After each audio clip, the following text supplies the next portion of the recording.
Hey, we're live for another week at the Vinyl Show here. We're welcome aboard. Thanks for coming by. If you've joined us for the first time, don't forget to hit the subscribe button. And what the heck are we doing here? We are doing a vinyl collection exploration where we go through our vinyl collection. We open it up, see what's inside, see what the vinyl looks like. Some of us, like me, haven't opened our vinyl in a long time, so it's kind of neat to get in there and see what it looks like. And some people like me have gotten their vinyl like at the side of the road, in a ditch or wherever you could find it cheap. That's how I was doing it. So it's kind of interesting to see the kind of condition my stuff has gotten into over the years. So with me, as always, though, is the troop of vinyl pundits, the experts, as it were, and they help me talk about all the vinyl stuff, and they have excellent stuff to show you. Their stuff is top shelf, so you're in for a treat there. Top shelf vinyl from these guys, let me tell you. So don't forget, hit the subscribe, and this is a live chat, so if you want to chat in the comments, feel free. We'll try and talk to you over there. And there's even a link to get in on this stream live, like a phone call, if you want. It's up here in the chat as well. I hope it doesn't disappear. It's there. You can try it. Just click on it, and away you go, and you're in the show, just like that, just like a call-in. So I'll take a minute and say hello to the folks that are here. We got Matt Bandy in the top corner over here. It's good to Ditch see Records, you. Huh? Ditch Records. That would explain a lot of your Ditch Records condition. Yeah. Sometimes your ditch porn would come with records, so it's a win-win situation right there. That's good. Yeah. Down here we got Blanche Devereaux, apparently. I'm the Blanche of the group, right? I would say, Bill, you're no, let's see. Kevin, you're definitely Sophia. Oh, I thought it was going to be Dorothy. All right. No, I think Bandy's Dorothy, and I think Bill is Rose. Rose. When it comes to vinyl, I think you're spot on. Rock on. Good to be here. How you doing, Curtis? Good to see you. And beside Curtis is Kevin, back this week. We didn't see him last week, so it's nice to finally have him back on the show for a little bit, just a little bit. So we want to get a lot of Kevin in as much as we can. That's a long time. 60 minutes. Yeah. And then when it comes close to his time to leave, we'll just not throw to him so he can't say goodbye and he has to stay longer. That's or it could just leave.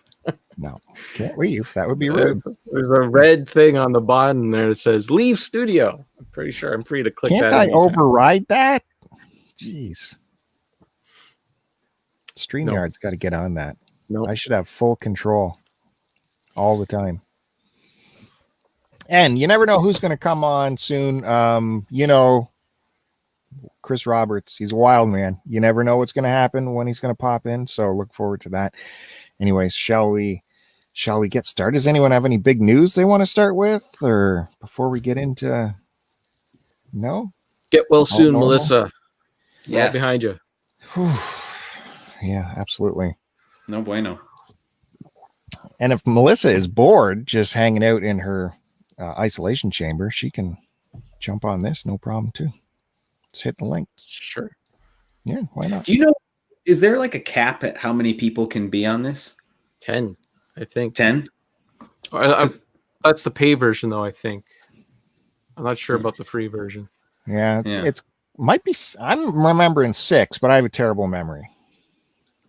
I certainly don't know. But yeah, hey, you guys want to pass the hat around? We get the pay version, no problem. Then sky's the limit. Nah, I'm good. I'm good. This is great. I like this. This is good. Nice. Yeah. Okay. Actually, I was close. Their Black Friday sale was $10 a month to get this opened up. Mostly all the features, and it was kind of tempting. But what other features are there? Yeah. Well, you get to bump up streaming quality to 1080, which is a big. Actually, I think that was held back. Was that one of the things? I don't think you want us in 1080. I don't know if that's a good get, idea. Can we actually lower the quality? Just on one corner, we can do that. You could get your branding on, lose the duck, and then you could multi-stream to all platforms at once, which would be kind of cool. But I don't want to lose the duck. The duck Yeah, is it's a nice. good duck. That's true. I mean, you can keep the duck if you want to, but All right. So I will start then. Let me get going here. I happen to, I'm very rarely at the thrift stores nowadays, unlike my companion Kevin in the other corner. But I did stop in once last week because Kevin has inspired me to look closer at the CD racks. Normally it's just nothing there but Mariah Carey's and Kanye West's and, just stuff I'm not interested in. But, and takes a long time to go through all those CDs. However, this time I made my way through it and found some Rush. I got Rushified right there. oh, nice. So yeah, we're starting vinyl adjacent, by the way. Not vinyl right away. Start with something adjacent to the vinyl. Let me make myself somewhat big here. So this is the Rush remasters. On your silver. Got the lads there. Which one of the lads are missing, Bill, without looking? Then in the tray, got some iconography right there. What's the matter? I asked you a question, Mr. Expert. Well, who's there's missing? there's no Neil Pirate in there. There you go. This is pre-Neil. So what's on here? Finding working man. Working man. That's the big one. Before and after. Need some love. I think in the mood. Font. It's In hard the to mood's read. on that one. Yeah. Let's see what's in the booklet here. Who Not much. was the original drummer? Some dude. Yeah. Why did he not stay in the band? The reason, the official reason, is that he didn't want to do it. He was like, he went out on the road and he was like, oh man, this is too much for me. I just want to go to school and be a normal kid. John Rutsey. Well, didn't they kind of hint in the documentary that his chops kind of weren't? Yeah. He was. Yeah. I don't think he was as said it dedicated nicely. as. I don't think he was as dedicated as the other two. And then they found Neil. Yeah. Where's Neil from? Do you remember? What town in Ontario? Kevin. I think it's like the Hammer Way, like around in that area. I think. Hammer Way? Hamilton. Is it Hagersville? Or was it Where's Brampton? Hagersville? Well, that's around Hamilton. Yeah, I got to go through there to get to Hamilton. I know he was Also carrying around his found, drums in garbage cans. That's a good one too. Yeah, I never had this one at all. Snakes and what? I'm not familiar with that record. It's a more recent one. Yeah, they did a big concert show documentary with this one on this tour, didn't they, Kev? Yeah, there's a album and a Blu-ray to go along with that. There's under the disc. There's the disc. Snake eating itself. Nice booklet in here. There's the lads older.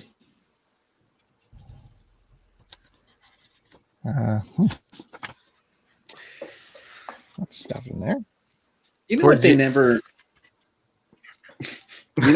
really perfected was how to hold in the insert in a CD. You know how it's got those 4 little tabs at the top and the bottom that hold in the insert? Yeah. I don't feel like that's the best, and I feel like we as a human race can do better, but I don't know what the solution is. I do like some of the. They went pocket for this one. Yeah, those are nice. Okay, I can get behind that because you always rip it, when you're taking it out. Yeah, but I can trash these cardboardy cases pretty quick, and if you're taking them in and out of the car. This is true. See, yeah. This is true. And finally on the CDs, found some Red-Headed Stranger. Oh, nice. Now, if you guys recall, I did show you this on vinyl. Do you remember that? No. It's got the like the comic book on the back there. Oh, So I went, should I buy this? But then this is a remastered edition called under the American Milestones label. and it includes extra stuff here. Well, there you go. Extra How much bonus tracks. What's the price you're paying on these CDs? If they're not marked up, which you got to be careful because they do sneak price tags on some of these, it should be $1.99. Okay. Kevin, you just pay $1 for yours? $2. $2? Okay. So, Is that your limit? $2? No, that's just how much they are. Yeah. There's a lot of them that I do pick up. I wouldn't have never picked up if it weren't for the fact they were only $2. Right. Here's what Curtiss is talking about. See, you can't. It's hard to pull this out because it gets trapped there, and then you got to kind of wedge it. Yeah. And then now we're in trouble because half of it's in, half of it's out. Exactly. So now we got to bend it out of it. See, now look at. Oh, it just came out. What do we got here? Oh, so the artwork is included in the CD in this fold out.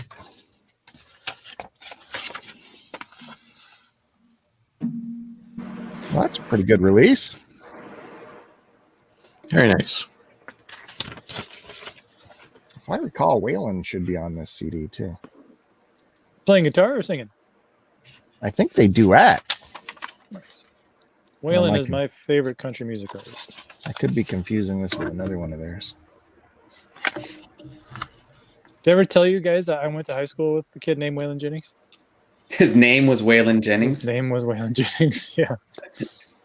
Was he a fan of Waylon Jennings, or did he hate it? I'm probably pretty sure. At that time, I didn't know. I was like, that's just kind of a weird name. And as I got older, I was like, oh, that kid was named Waylon Jennings. Wow. But I'm sure his parents were probably fans. Yeah, I guess so. It doesn't say Waylon on here. I guess I'm confused with another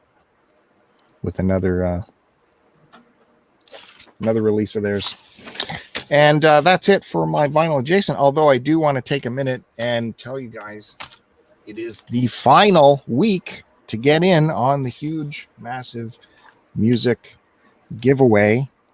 Massive.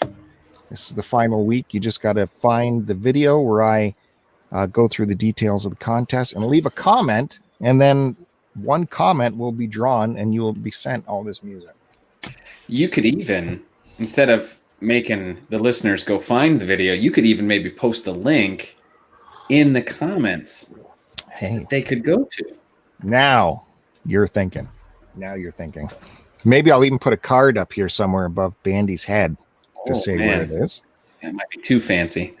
But you got to leave a comment because that's how the draw is happening. I'm drawing from the comments, and make sure you subscribe, leave a comment.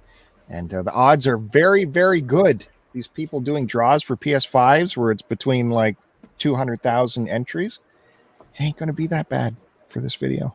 You got really good odds for like $1,000 worth of music. So go ahead and do that. It's worth more than a PS5. Yeah, absolutely. PS5. Forget about it. Are you going to play one game on there? This is hours and hours and hours of music. I'm going to tell my friend who lives in Palau, which is a tropical island somewhere on planet Earth, to enter that contest in hopes that you have to send all those CDs to Palau. That's fine. I did stipulate in the video it is surface only. So if it takes a year to get there, not my problem. Going by surface. Boat, train, automobile. Fair enough. Palau? Palau. It's like Palau. I have to look that up. I don't know what that is. It's very small. I'm not Pacific, 100%. In the Pacific somewhere? Yeah. I'm not 100% sure either where it is. Some friend. It's Layla's. It's Layla's friend. By proxy of my friend. By the way, before I hand it over, I will just delay a little bit further to say that today I was going to show some Grateful Dead stuff, but due to the recent huge Bob Dylan news, how he sold his entire catalog, I'm going to show off some Bob Dylan music today when it comes back around. So stay tuned for that. I'll pass it over to Matt Bandy. Great. I got another package in the mail today as I came home. Not 5 minutes before the show started. I've been timing this pretty well. It is cassettes and some patches too. But I've been timing these orders have been coming on the day that we record. So you get the exclusive unboxing here. All right. Hey, Kyle just showed up to watch his unboxing too. Hey, Kyle. Hey, Kyle. What's up, Kyle? Bandy, I think you need to get one of those like switchblades that you do the fancy like. Well, no, a butterfly knife. I do have. Or a butterfly. This is a Kershaw. So this is a speed assist. This is a good blade. If you're looking for a good pocket knife, highly recommend Kershaw. Yeah, but speed is not what I'm talking about. I'm looking for like aesthetically pleasing, you waving it around and. My son actually has a butterfly knife trainer. So it's like the butterfly knife, but it's like a dummy blade. I remember seeing those. Yeah. I don't think we can have those in our state, Curtis. Oh. Pretty sure those are illegal. Thanks, Obama. I don't know if he had anything to do with it, but so these are coming from Ancient Meadow Records. This is a small label out of Lexington, Kentucky, I believe. Yes, they're from Lexington, Kentucky. They pretty much do only cassette releases. They do some other. I don't know if they've actually done any vinyl releases yet. They've had a few vinyl records in their distro. This is their logo right here, Ancient Meadow. So they specialize. They're a dungeon synth record label. They do have some black metal and other ambient type music. I've spoken to the guy who runs the label, real nice guy. Some quality stuff that they have. Always releasing new stuff frequently. Every couple months, it seems like there's something new that he's putting out. Oh, got a bunch of stuff here. Oh, it's bigger than I thought it was going to be. Heyo. You never know sometimes. Okay, I guess we'll get to the cassettes here first.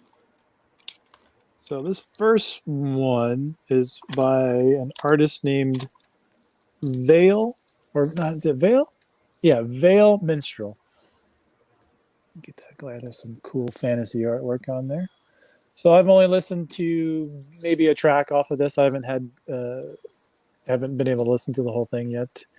Usually when they put up their releases, they'll have a little snippet by the artist, some information about the artist, and usually links directly to their Bandcamp, where you can preview some of the songs. So I listened to this one. It sounded cool.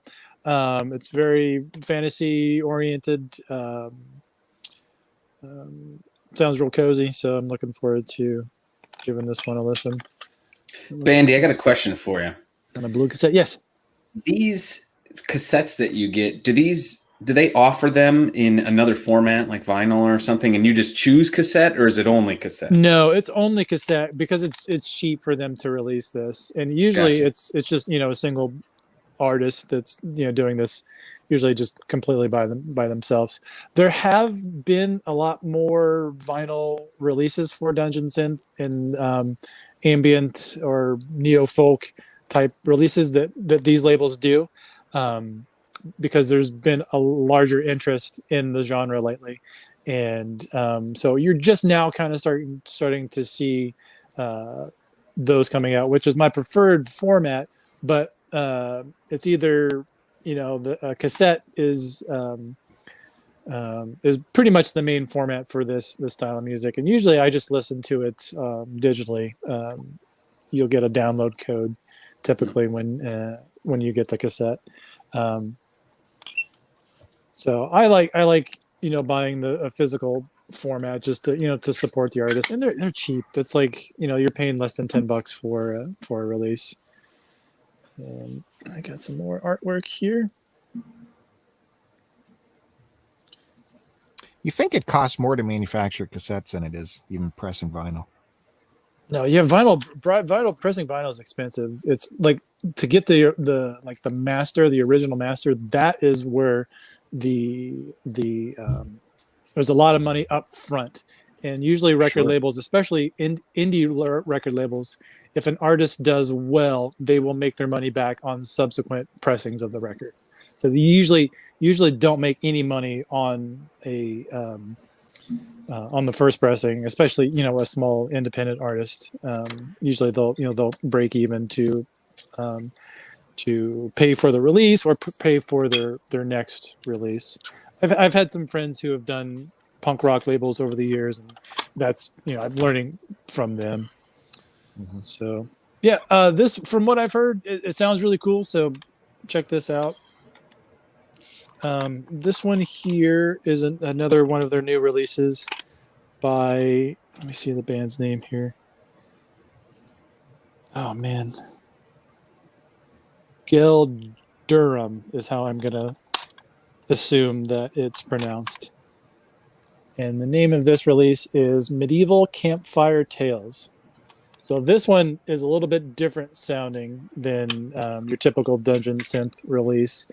This sounds more like kind of classical neo folk is what they determine it. It's very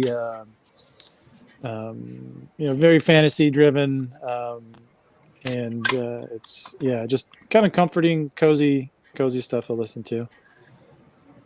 It looks like that's the picture of the artist there. It says the troubadour of, what's the name?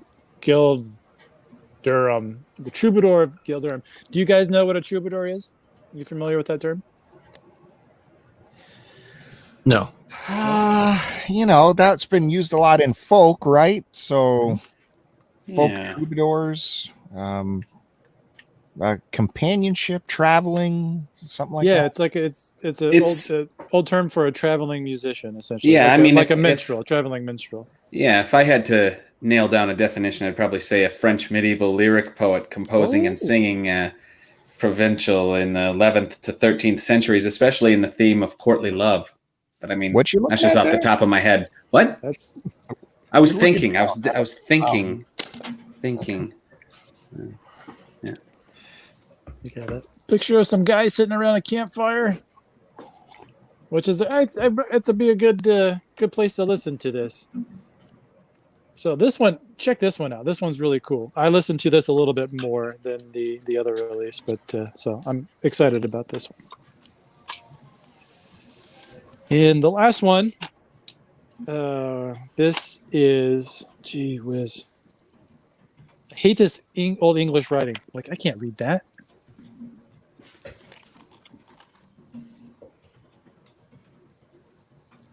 Mm-hmm. So the name of this release is The Enchanting of the Demon Gate. This is a black metal release here. You got the cassette.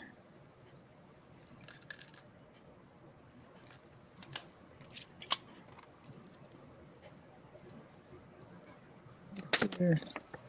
Got the artist there. And I will get, let me see if there's a, I'll have to get back to you on the name of this artist. So these were, it's pretty bad. These were I believe there are three most recent releases. And most of them, all of them actually came with a patch. So this came for the Veil Minstrel. So you get a cassette and a patch with the release. Usually patches cost you at least $5-8, and it came with the cassette. Oh. It's a quality woven patch too. So this will be going on one of my jackets. And you got some other goodies here too. So we have another patch for the artists who will not be named at the moment. And you got a patch for, this is the record label here. Ancient Meadow. Ages of a bygone era. It's like it's kind of a Stonehenge feel to it there. And you got another patch for the label there. Got a cool battle axe on it. Whispers Unhallowed. Oh, thank you. Did you look it up? No, I knew it. I'm very familiar with black metal. That's what it is. Whispered Unhallowed. That's what I meant. What do we got here? Oh, we got Matt. Thanks for everything. Hail to you, JJ. That was nice, Nice. of JJ. Yeah. Jesus. Then we got a few download codes there. I'm not going to show those. I'm going to keep those myself. Sorry, guys.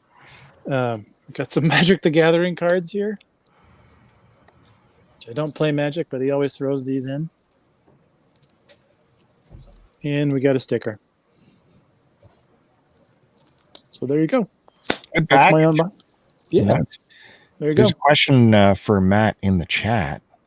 What's the question? Have you heard of Blackmoores Night? I have. That's Richie Blackmore's solo stuff. I don't. I haven't heard it. No, but I'll have to check it out. Well, thanks, Kyle, with the question. Rocky folk stuff. That sounds good. Yeah. Mm-hmm. All right, Kevin, you're up. Well, unlike Bill, who is constantly going to the thrift store to talk to his buddy who scans books and looks for He-Man toys at Walmart and all that stuff, I stay home. I haven't been to a thrift store in a few weeks, actually. So the only thing that's been coming to me is stuff from Amazon. So my vinyl adjacent is a couple of CD pickups that I got from Amazon. The first is, you might have heard me talk about this, but John Fogertys, since the whole COVID things happened, has been staying sequestered at home with his family, and they've been doing YouTube videos, and they actually took all those videos and pressed them onto a CD. Well, not all of them, but 12 choice cuts, and it's called Fogertys Factory. And oh, what? That is all of his kids and him. That's awesome. Recreating the Cosmos Factory cover. That's awesome. Yeah. And yeah, there they are. So it's kind of it's a cool listen. They did not retouch anything or update anything from what you got on YouTube. So they're somewhere between hi-fi and lo-fi recordings, but it's a real interesting listen because, you know, they kept all of his little talk-ups and everything that he does on the YouTube videos right there on the CD. So, you know, when you're listening to it, you're going back through the whole year, you know, because he's talking about like the racism stuff and all that coming out, and it's just an interesting listen. Like as he's going through it, you're thinking back to the year, and you're like, oh man, yeah, I remember when that happened and all that stuff. So pretty cool. Yeah, they must have did any promotion for that because I did not see that coming out at all. When you're a real fan, you don't need to wait for promotion. You just get right on it. It is coming out on vinyl at some point too, but the CD was just a good price. So what the heck? I'll get that. And the other one, this is another set on vinyl that was going to be $100 purchase. So I just went for the $30 CD version that as soon as it came out, like the pre-order was $33, and then as soon as it came up, it jumped up to $44. So for CD? Well, this is a CD set. It's actually a really cool set. So this is the Jimi Hendrix Experience live at Maui, and this was recorded 2 months before he passed away, and he just got a brand new manager who had all these crazy ideas in that. And you might know the Jimi Hendrix movie, that it's an out there movie. There's a lot of weird stuff in it. But one of the concepts that his manager had was that Jimi Hendrix was going to record in front of an active live volcano in Maui. And so here it is, preserved now. So this is Jimi Hendrix performing in front of an active live volcano. Now, when you say active, was it actively like active? Active means there was action. There was lava, magma coming out from the ground. Magma. Liquid hot magma. Now this is a cool set in the packaging, and then it kind of gets a little lame in the middle, but we'll just go through it. So what I really like about this set is that it folds out, and there's actually a magnet here. So like this part just comes off really easily. Oh, neat. It snaps right back there. I approve of that. I like that. So that's my favorite part. And then it folds out like that. Oh, the CDs are in the player. Sorry, I forgot. So it folds out like that. So those are your CDs. Now here's the uncool part. You were talking about the booklet. The booklet just kind of sits in there. Oh, yeah. So you kind of have to put that safely away. There's no slot for it? No. And then over here is the Blu-ray of the show. So you get everything. You got the CDs and the Blu-ray. And I'm not sure if the vinyl came with the Blu-ray too. So it was everything. And look at that. Folds up just like that. You know? Probably couldn't afford a slot because of that magnet. Maybe, I don't know. But I like the magnet. It was good time. But yeah, it's not I listened to the show, and it's not like the greatest quality show. It's, it's an outdoor recording, and you can tell that he might have had some issues trying to hear himself because he's kind of over singing a bit. But, I think I saw that on YouTube. I'm pretty sure the whole thing's probably on YouTube, but I got it on Blu-ray. So, just ignore that. Don't. Ephemera, loose ephemera. By the way, you guys, ephemera is the wrong word. It's not what it. You keep using the word, but it's not what you think it means. Inconceivable. Ephemera is like something that you have that's not meant to be kept, and you keep it. Like maybe like an old McDonald's wrapper, a wrapper for a sandwich or one of their burgers, right? And you get like one that was never used, so you kept it. That's ephemera. That's true. That's part of it for sure. Let me just read the official definition. Like, I guess technically you're right, because this is kind of ephemera, right? Yeah, I didn't call the manual or whatever the ephemera. This is not ephemera. No, that is not ephemera. No. But like the posters and the stuff that come with vinyls, typically, that's ephemera. No. Yeah. No. A poster's meant to be put on the wall and you keep it. That's not ephemera. Promotional poster. Ephemera is something that you're only supposed to keep for a little while and then get rid of. Maybe a poster that says coming soon or coming attractions. Things that would have been pasted on a wall. Ephemera. Things that exist or are used or enjoyed for only a short time. That doesn't mean you have to get rid of it. I might put this poster up and enjoy it for a short time. And then it's only meant to be enjoyed for a short time. But you kept it. Right? So that was... Listen, Kevin, I just like saying ephemera. Okay. I'm going to name my first child Ephemera. That's my band name is Ephemera. I get so many words wrong to purposely use words wrong. It's I just like saying it. It rolls off the tongue nice. I hear you. Just because he chose to keep it doesn't make it no longer ephemera. Yeah, people keep ticket stubs and stuff. Yes, right? that would be ephemera, sure. Yeah. Right. But the stuff like a booklet that comes with the seat, this is not ephemera. This is a booklet. I would never refer to that as ephemera. But you guys were last week. No, I don't think so. Fake news. Kevin said we did a lot of things wrong last week, and I couldn't find any of it. The best was when you referred to Bill as the AC/DC expert, and the first thing that flew out of his mouth was completely incorrect. That was that he referred to himself as the AC/DC. He actually interjected. He said, "Hey, wait a minute, guys! I'm the AC/DC expert here. It's more than one. I've been listening to AC/DC while Kevin was still listening to Anne Murray. I believe was the direct quote.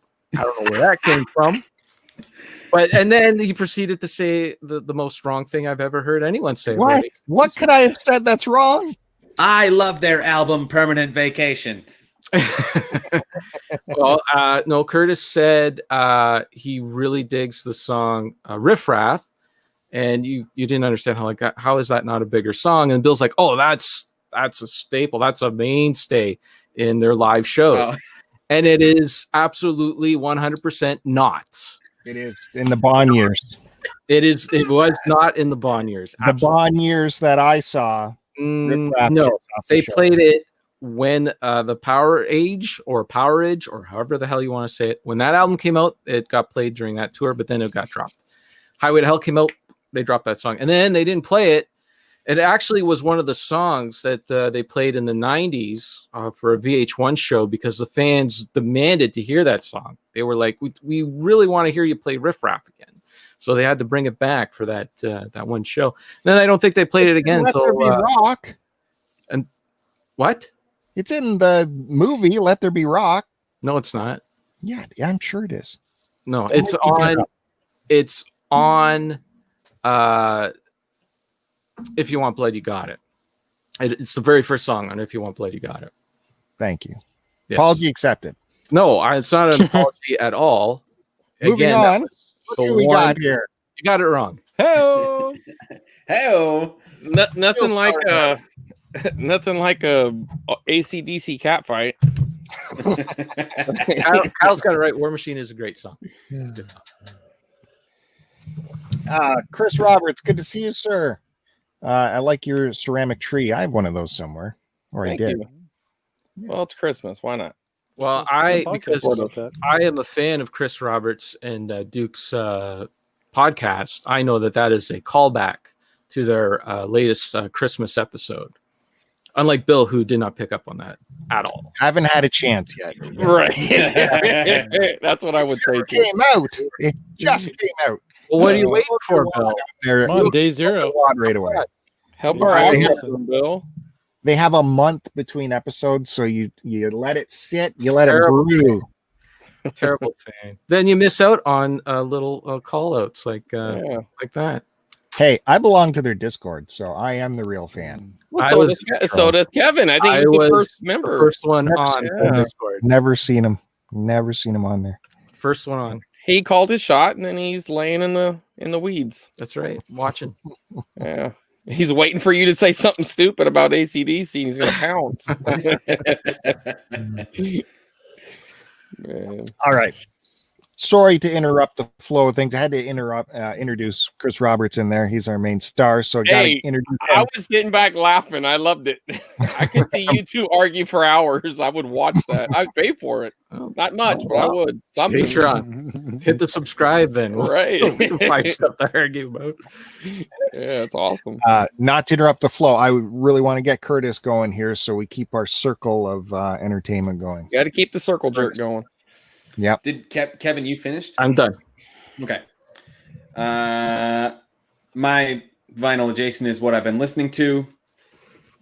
This week's a little bit weak. I don't have a whole lot. I've been going through the entire AC/DC catalog as we just discussed. I only got through one album since last time. I did the next one, which was For Those About to Rock, We Salute You. Yep. That's a good one. I like it. I actually, if I were to get a little nitpicky, I think the first half of the record, like what would be like side A, is really awesome. Like just boom, boom, boom, boom. Side B is okay. I feel it tapered off a little bit. I think I'm trying to remember like standout song. I think it was Inject the Venom. Does that sound right, Kevin? That was an awesome song. It's a good one. That's a Phil Rudd special with the drums. Yeah, that was great. Obviously, For Those About to Rock, We Salute You, great song. But I think Inject the Venom was the one that like really stuck out to me. So great album. I started Flick of the Switch, but haven't got through much of it. I only got through like a couple songs, so we'll come back to that. Did not get to Tubular Bells yet. Sorry, Bill. I was like trying to do it today. I was going to try and do it today. Didn't get to it. Really bummed.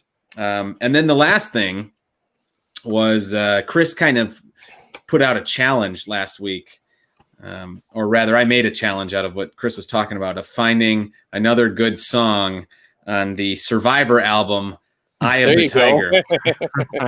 And I am sad to report I have not found it yet. Yeah. I've got through about half of the record right now, and it's I haven't got there yet. There's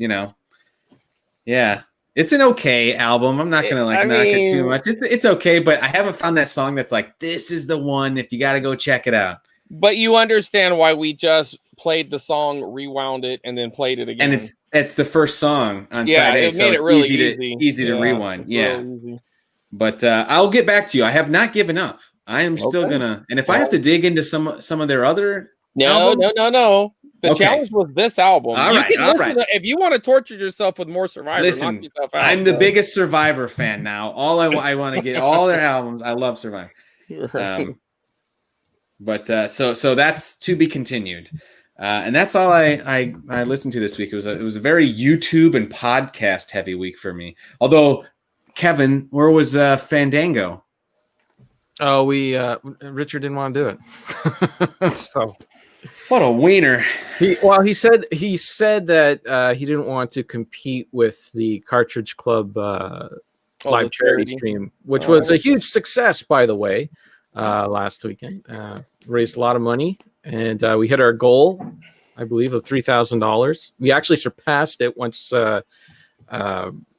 Derek puts in his works contribution. So it was good times. If you missed it, go over to the Cartridge Club Twitch stream and check out the streams.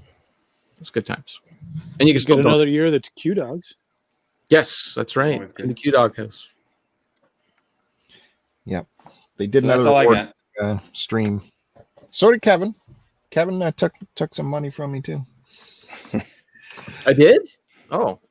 All right. Yeah, it was something to torture you, but you were at a price we could torture you, and so I had to pony up for that for sure. So right. Gotcha. Anyways, we can't delay any further. We got to see what Chris Roberts is bringing today. I'm betting a bread maker.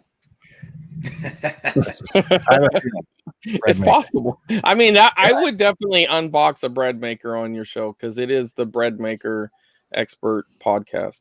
But I do actually have some music, but I'm going to hold off to the next round. I will just get out my normal bullshit that has nothing to do with the podcast. So, yeah, this is kind of an unboxing, except I just unboxed it because I just couldn't wait. Anyway, so I got this. So my favorite games on the NES, sometimes I'll find like these alternate variant covers from, even places like Canada. And one thing that's really cool about the Canadian variants is they come with these cool little stickers. You see these right here. And I got this, I'm assuming is a first print Canadian, and I'll tell you more why. But and you look at it and you're like, what's the big difference, right? I mean, it essentially looks just like the American version for the most part, except it's got this ugly Mattel thing right here. Like, that's like, who wants that crap? But it makes up for it with this cool sticker. But even better, look at this. It's got a hang tab. Look at that, how cool that is. And only the earliest versions of NES games have hang tabs. So I've never seen a Mike Tyson with a hang tab. So I went ahead and used this coupon that eBay keeps begging me to use. They keep threatening me that's going to expire. So I went ahead and used that. And I had some money from that Super Nintendo lot that I bought. And I bought this thing that, and what's kind of cool too, I mean, it's not really that big of a deal, but this guy really was harping on it like it really mattered that much, because he kept saying like the game was new, right? But the game's never really been opened. I mean, I guess it's really hard to truly verify because, I mean, let's be honest, like that tape, I mean, I could pull that tape off and stick it back down, but it does look like an official wrapping the way they wrapped it, maybe. But he was kind of shady. I didn't buy it with this in mind, but when you buy these things, these Mike Tysons now, there's two big things, at least in the American print. They have these little, what they refer to as bullets. So when they're white, that means it's a first print for the American version. I don't think that applies to this, but it also comes with the Mike Tyson letter. And even the later copies come with that as well. And those things are going for like $135 now, just the letter. And so he's like, maybe the letter's in there. I don't know. I didn't open it up, but you could easily see it's not. Like, and I knew it wasn't. I mean, I had a feel. I did not buy it with the intentions on even thinking it was in there. But I mean, you can see the manual right here, right? Well, I mean, look right. you just look. That's it. It's just the manual. There's nothing behind it, and it's clear that it's not in there. But he's like, I don't know. Maybe it's in there. It could be. You never know. But it's not. He knows it's valuable, and he's willing to take the chance to give it away. I'm willing to bet that he opened it up. I bet you he took a hairdryer to this, opened it up, took out the letter, and folded it back. But it's fine. I did not buy it with that. I bought it simply for this, for two things: that hang tab right there and this little sticker. So there you go. That's all I got for my first little deal here. I got some stickers for you too, Chris Roberts. Our local grocery store, Sobeys, that's a Canadian thing. They put stickers on like a bag of potatoes when you buy it to get out the door. I can sell you those, no problem. Very rare. Well, we'll work on it. Well, there you go. So I concede my turn to the AC/DC expert. Thank you very much. I have great respect for my guests on this show. So I know Kevin only has about 14 minutes left. So I don't want to take away his time. I want to see what he's brought for us today. So I'm going to skip right over and get Kevin back on the big screen. Okay. Well, thank you, Bill. You just got skipped, Bandy. Story of my life. We'll come back. I don't know. Bill doesn't seem to be able to tell time because I only got 8 minutes left. So well, shit! You should have skipped me. I'm wasting time with Mike Tyson over here. We got the only vinyl expert on the show. We've only been live for 45 minutes. So. Oh, I see. I see. And I said you have me for an hour. But I meant an hour from 8 o'clock when I said the words "you have me for an hour." Anyways, and we just wasted 2 more minutes. Wasted is a subjective term. That's true. So this is a reissue of John Lennon's. I was in the Led Zeppelins, done with the Zeppelins now. So now I'm in the Lennons, and so it's a reissue of John Lennon's Imagine, and it is made in Germany. I don't know. I ordered it from Music Vault, which is a Canadian company, but they sent me a German version of this album. You can't really see that. There you go. Here's your artworks and some lyrics in there. Mm-hmm. Just a plain black big fire. apple. The apple. Nice. Apple logo. That is clean. Is there a hidden track on the back? I don't think so. It just looked like a huge blank space and then another track. Maybe it was just how it. Nope. Nope. And it did come with some with a booklet, not ephemera. Or is this a poster? That looks like ephemera to me. This is a big poster. Oh, maybe I can trade. Yeah. I can trade Curtiss's David Lee Roth poster for this. Heyo. Do it. Let's do it up. Because you would get this. Ooh, that's a good one. Definitely didn't come with that. God damn. Lots of headroom in that photo. Kevin, we might be able to strike a deal there. It's got a nice feeling to it. Nice texture. Yep. Give me the cell. Oh, what the heck is this? These are photos. So again, not ephemera. Photos. You would keep these. So you got John Lennon with a pig. Insert Yoko joke now. And she's not. She is not.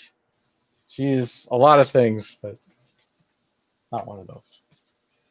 And I guess this is technically Sarah's, but this is Bill's favorite Lennon, Julian Lennon. Out of all the Lennons. I remember that episode. $2.99. $2.99.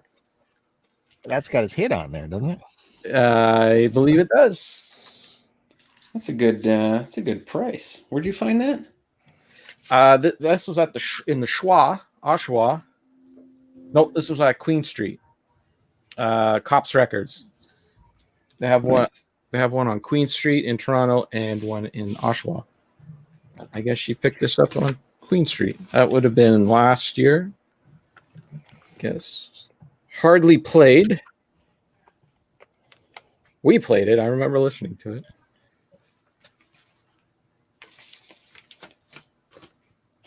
What's the single off of that? Much Too Late for Goodbyes. Too Late for Goodbyes. And then that's the insert, but I put it in. It's to preserve this. That's it. That's all I got for the Lennons. Because now we're moving on to an even bigger star, Huey Lewis. And the news. I love that. Look at that. This is great. Look at this. Look at that price on there too. Eh? $1.99. It's a good one. And this is a good album. It is a great album. It's called Picture This. Have you ever watched the music video for?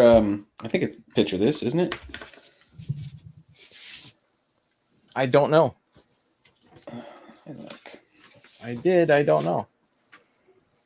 But yeah, it's in great shape. I picked this up at a music show. I think it was the last one I went to in February. And I think that was a record swap. a swap meet. Yeah, swap. Yeah, we get those around here occasionally. Record swaps. Yeah, it was a pop-up one. They do, well, we call them record shows here. Yeah. But yeah, there was a whole bunch of them. By the way, that's a killer Bud Light hat. Oh, thank you. That is my my trucker hat. I love that hat. I would wear that to work and probably get in trouble, but I would do it anyway. This copy of Sports, this is actually my copy of Sports that I had when I was a kid. Yes. Still the same one. So I got my Cyndi Lauper and I got my Sports. I adore this album. That's the best one. That's your one from when you were a kid? Yep.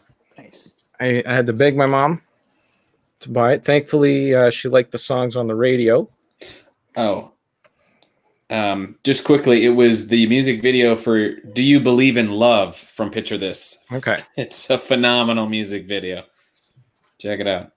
And yeah, my mom was very smart to not let my sister and I bring this into the basement and wreck it. So it is still in great shape. This is one of the records that she would put on for us.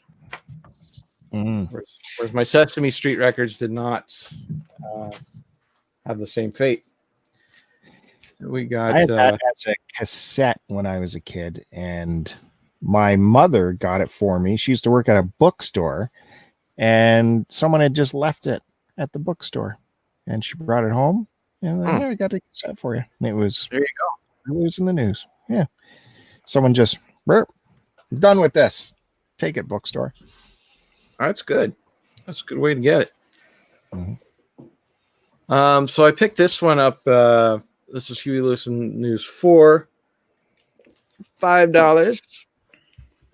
And this one had, this was like a DJ or something that had these. And he had a whole bunch of albums there at this, it's a consignment shop in Newmarket. And he had a piece of masking tape on all of his records so he could pull them out quickly with, like, you know, and there was a bunch of good stuff there. And I was flipping through it, but they were like, oh, that mask, you'll never get it off. You'll never get it off. It'll look terrible if you try to peel it off and all that. So I took a chance on this one and it came off fairly well. Like, it was, you could probably see. Did you use a hair dryer to get it off? Yep. And yeah, you can see like here a little bit of damage, but not too bad. It just adds to it. It wasn't too bad for the $5. So then like there was like he had Judas Priest and just a bunch of other stuff. So I went there the next week, because I'm like I'll buy these for because this one worked out, and they were all gone. Damn. They were. So he put masking tape for what reason? So he was a radio DJ, I'm guessing he was like, a party DJ or whatever, and he had his records on the shelf, like this, and so he could just pull them out quickly, and he had it written here. Oh, okay, and that makes sense. Listen to News 4, and Gotcha. so he wouldn't have to look through the artwork because he's just trying to pull them fast for. I don't know if it was in his studio, before he goes out to a gig, or that's how he had them in his, box or whatever for taking him a gig. But there was a lot of good stuff there. That's a good record. Yeah, it's a good one. And I do have one more Huey Lewis in the News album. I already showed it here. It's the new one, Weather. And you're going to want to check out buriedonmars.com because later this week I will have a review of Huey Lewis and the News Weather. That is their latest EP. Is that he's suffering with tinnitus? We talked about that, right? Yeah, it's not tinnitus. It's something else where he can't hear pitch or tone. It's weird. I would say he was always suffering from that. That is terrible. No, I'm kidding. I love it. I had to make the joke. I love it. Come on. You can make jokes, but too soon, dude. Yeah. Hey, can you give us a hint? Is the review positive or negative? Oh, I think I start off the review with, I'm going to paraphrase, but it's something like, how can I take the last 20 minutes of this artist and look at it objectively? Because he's been with me like from the time I could start remembering things, like from not just Back to the Future, but all those videos from sports and that. Like I used to watch all those videos when I was a kid, and I always loved Huey Lewis. So it's going to be a totally biased, review. That's going to be glowing. Nothing wrong with that. Yeah. So I got two more things to show you quickly here. Do you guys know figure out what's going on with Bandy's legs for a second? Like, I'm just having crossed. He's flexible. man, I'm on the floor. Come on. It's like Ava Gardner over here. Yeah. I got long legs, Bill. Very seductive. Do you Americans know of the band Lighthouse, or is that a Canadian thing? Never heard of it. When I wake up. Oh yeah. That got radio play here. Yeah, that's their big song. It's not on this album, but I picked it up because it was 50 cents somewhere. And good old Betty Anderson. Fucking Betty. I have to write her name on that. This is Sunny Days. That's her hit. Is that on here? Of course it is. Okay, never mind. Oh, and look at this. Yeah, that's no easy access. Yeah, this is Bill Condish for sure. Well, actually, the vinyl one. Oh, that one's that's like a little dusty. Yeah, you clean that. Yeah. If you win the drawing, you might get a record cleaner. That's right. Yeah. Well, you didn't promote the record cleaner. God damn it. Oh, yeah. That's the real prize. Forget that Bob Dylan stuff. There you go. Look how many people are in that band. That is Doobie Brothers. Ridiculous, man. Allman Brothers. Yeah. It's crazy amount of guys.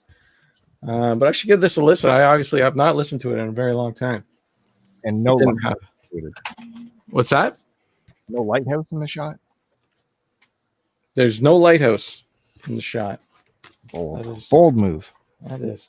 Okay, and the final thing I want to show, I just want to show it just to make Bill jealous. It's Loretta Lynn. Oh, nice. From Third Man. And yeah, that's right. So this is like, as far as I know, it's out of print. And when I was in Cops Coliseum, hold on here. Sorry. I was in Cops Records in on Queen Street. They had it right there on their shelf for $21.99. That's a good deal. Yeah, for this one because it's out of print. Oh, I'll probably go in print once again, but it's a brand new record. It's not. It wasn't used. All right. What year did that come out? I remember her promoting that on Conan. 2005-ish. That sounds about It's been I'm feeling a lot better about this Canadian Mike Tyson I bought. Okay. I don't know why you were feeling bad about it. No, I'm just saying. Like the waste of money aspect. I see. I don't know. It's a really good record as far as I'm concerned. I like it. Honestly, I don't mean this in any way because you have a very eclectic taste, but I just didn't see you as a Loretta Lynn guy. Well, this is a really fantastic stuff. I don't know if I am. I am a fan of this record. I don't know if I have any of her other stuff. That logo's awesome. When you were hitting the light, it looked like it was really shooting out lightning bolts. It is. Yeah, that's really cool. If you build enough static on this thing, you will. It's it's a 180 gram, and no, it's good stuff. I like it. There you go. That's everything I'm showing. Does she duet with Jack on that? Yeah. Yeah. I think a couple of them. He's playing instruments on all of them, but his vocals I think are only on one. Arranged by Jack White III. So it's basically a Jack White album, really, with Loretta Lynn singing.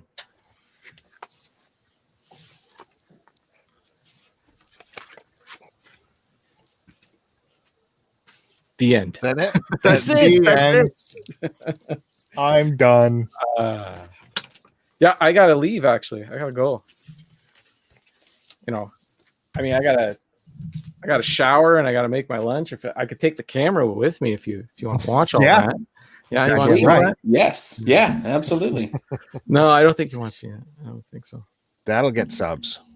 Tell me what I don't want to see, Kevin. It'll roll to 2,000 real quick. We promote nudity every episode. It's true, but it's usually the good kind of nudity, and I don't think I have any of that. Not much, anyways. Your butthole on camera would probably get a lot of clicks. There are some lower angles that I would look okay at, but I have to get the camera way down there. Okay, guys, thank you so much for this wonderful time. Thanks, Ephemera. Yeah, it's not the right way, but whatever. All right, goodbye, guys. Bye. Yeah. That's it. Finally. Don't dropping the dead say weight stuff like that. No, he watches. He gets mad. I know he's gonna know what you He gets said. mad. Bill, we all know you're the real AC/DC expert. All right. Right. Should have stood up for yourself, Bill. Well, that was Kevin Buried on Mars. Thank you, Kevin, for joining us. Check him out on buriedonmars.com, where he's got all kinds of music write-ups and knowledge and all kinds of bloggy stuff, reviews, cool stuff over there. So check that out. I guess we can go back to me. Yep. I started off by saying that there is the giveaway, and included in the giveaway is this Bob Dylan box set Biograph, which is on CD, includes booklet and 2 CDs and all this music. And what makes this important is because this was remastered for super audio CD quality. So they really went to town remixing this puppy, bringing the vocals way up and bringing the instruments up out of the muddiness of the background. And it is really, really good. And I will start my vinyl today, the Bob stuff, with the Denise vinyl. No, Denise yet. Gee, she's going to miss out. Oh, With man. the vinyl version of this. There's the little guy and the big guy. See how this is like kind of washed out and this is nice and shiny? It's the same for the sound. I put these both on my stereo at the same time and like A-B'd them, click back and forth. And, you know, we all say how great vinyl sounds, but this older version, it is nothing compared to this. They just rescued these tracks so much for the CD version. It is crazy, the difference in sound quality. Now, these are alternate takes, and did we come up with a word last week? Off tracks? Unreleased material. Unreleased material. So they never got proper mastering, you know, to come out for a proper release. So that might be why some of it never got the real fidelity that it finally got here. Anyways, you can win this as part of the giveaway. Just leave a comment on that video. Did I show this before on this show? Okay, so we can go through it. Bill, I wanted to ask you, what do you think about the whole Bob Dylan selling his whole catalog? If only I had a podcast to talk about this stuff on, for sure. Yeah, because it is quite a big subject to talk about this week. It was disclosed that he sold his entire publishing for between $3 and $4 million, $300 and $400 million. Oh, I'd say 3 or 4 million. We could have put our money together for that one. Dude, he's crazy in his old age. Shit, 3 to 4 million. God, you could make that off of Rolling Stone. Shit. Yeah, it went to Universal Music, which itself is weird because he's a Sony artist. He works with Columbia Records, who's owned by Sony. It feels like a fuck you to Sony. Yeah. Apparently, people have been on him for a while to sell, and I guess in the state of the music business, value for selling your own music is losing its value, but investors are seeing it as a massive asset for the future. So these investment groups are buying up artists, and the labels they're actually playing catch up so they can buy their artists before these investment groups do. Does he not have kids or family? That's immediately what I think. Yeah, he's got at least 5 kids. Yeah, but he may have more. You think that would pass that? Like his future generations could be set, right? 300 million, they could be set too, though. That's a lot of money. I thought too. That's a lot. You got of like money, a timeless artist like that, right? I'd say timeless though. All those music, I mean, the big hits, sure, but they're not gonna a la carte it. I mean, I imagine there's a lot of stuff he unloaded on them. It's just weird to me that an artist would sell their stuff. And not only that, I mean, is it forever? Because a lot of times these things don't. Yeah, it is future earnings on it. However, the road to publishing has 2 lanes, and one is the the payout for use, and then there's the recording lane. So he still maintains the recorded media of it, so he can still make more of these compilations. He doesn't have to get Universal's permission to do that. So I assume that kind of legacy can continue to his kids, if that means anything. But he gets instant cash, whereas the money these artists are getting from streaming is fractions of a penny. David Crosby this week came out and said, yeah, I'm trying to do the same thing because I can't make any money from my legacy recordings from the streaming. Well, those artists also, I mean, they're agreeing to those demands, right? They're saying is it up to them or their record label to put music on Spotify or all the streaming stuff? Because if they don't want they don't want to devalue their music, then don't put it on there. Have people pay for music, right? Absolutely, yeah, and yeah, there's the high value streaming services. Yeah, isn't there something though to reaching the newer audience? I mean, eventually his audience is going to die. I mean, the new kids aren't paying for music. It's a little bit left and right. Yeah. You got to have the music out there for people to want to exactly. So, yeah, that story came out this week. That's why I kind of moved Bob up in the format to get him out today and talk a little bit about it, because he did sell it all. Now, the reports are very fuzzy, as all Bob Dylan reports are. They're saying between 300 and 400 million, but no one really knows. It's a lot of money. No one really knows. I think when Pete Townsend sold his stuff 5 years ago or something, he got 90 million for his library, and he was one of the first guys to do that, where I said, holy smokes, don't you want to save that to give to your kids, like Bandy's saying? But you get the money now, and then whatever. And then you see your dad hawking cell phones for the rest of your life. Yeah, but I think the saving it for your kids thing, eventually it just keeps getting watered down, and then it becomes a rights thing, and family members fighting over it, and you got to think generations down the road, it's going to be a mess.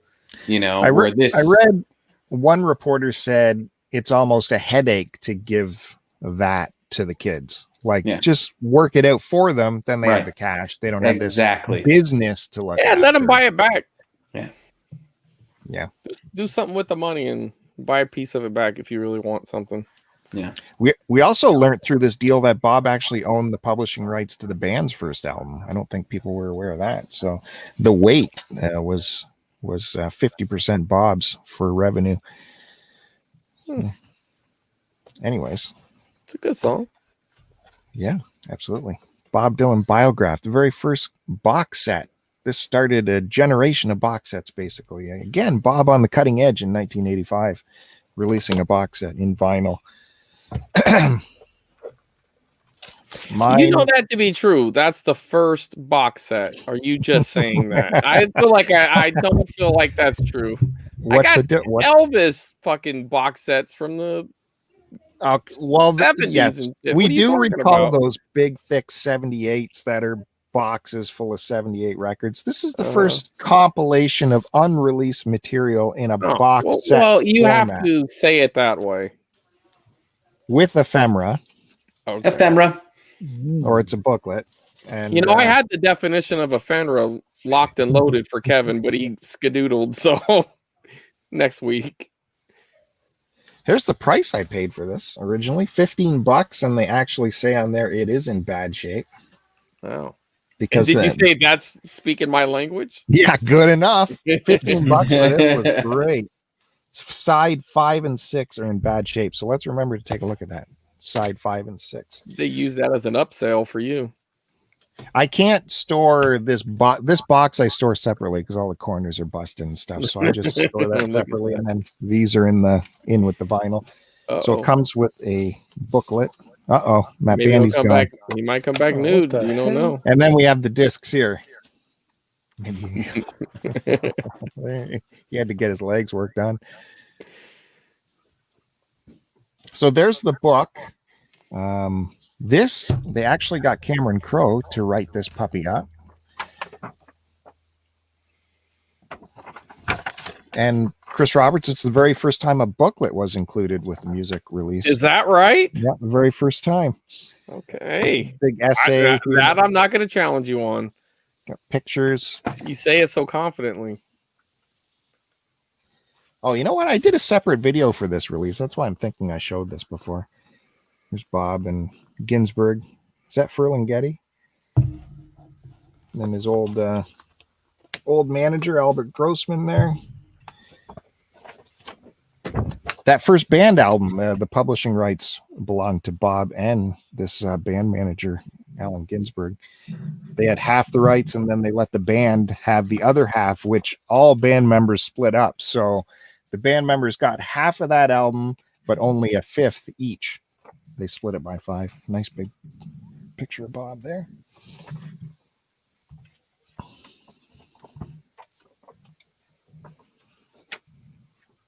Later pictures of Bob. There's Bob and Clapton.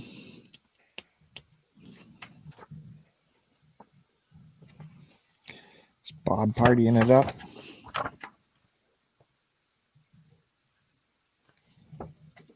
Yeah, a lot of reports today with this story, and people are trying to figure out how many times he's been married. No one really knows. They're trying to figure out how many kids he has. No one really knows. How many houses he has. No one really knows.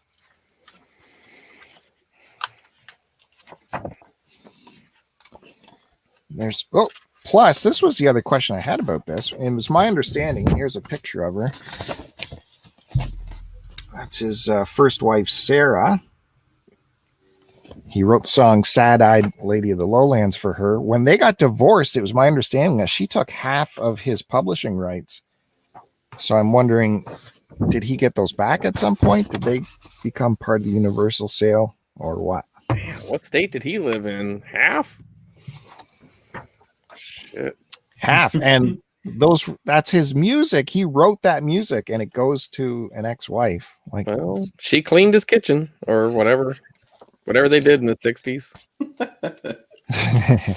So yeah, Cameron Crowe wrote that up. He also wrote up. He got The to sit joke down- is they couldn't work. I mean, come on, I'm not a sexist. He got to sit down with Bob and ask him about every one of these songs, and Bob talked to him about all these songs, which is very interesting. Normally, Bob won't do that. A lot of these were never released and became like really popular, even though they had no official release outside of this box set for a while. What side did I say looked like trash? 5 and 6. 5 right? and 6. So each sleeve gets a nice write-up on every song, tells you where it came from, if it was a concert recording or just unreleased material.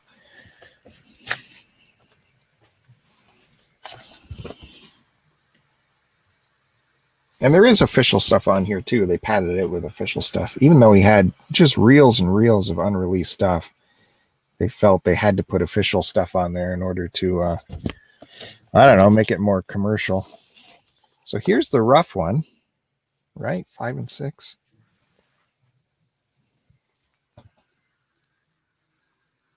Ugh, yuck. That's okay. It's not, what's going on here? Oh, it's that. There it is. Yeah. It's that thing. And yeah, I remember this. Some kid got at this, and it's not showing up really. Took a pen to the label. I can see it on the record. Yeah, and also got to the record. With Yeah. the pen. Gee, that's the concerning part. Yeah, right there. Mm-hmm. Oosh. Look at that. Oh, Stupid kid. you paid for that? Look at that. Ugh. Oh, dude, that ain't gonna No. play. Send it back. You should buy one off Amazon and then say it came that way. Well, there you go. Bezos can afford it. Yeah.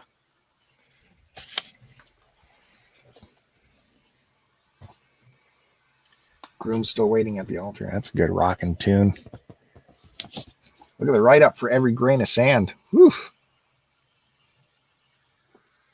This is a great package. It's loaded with stuff and good value. And the fans were dying for unreleased Bob stuff for sure.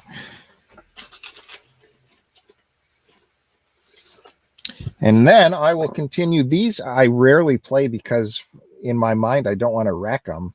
And we're getting to the very first albums he put out. Here's the very first Bob album, self-titled. Young dude plucked off the street of New York, discovered in a coffee house. So he goes with the unbuttoned hat. That was his trademark, this hat. Unbutton it?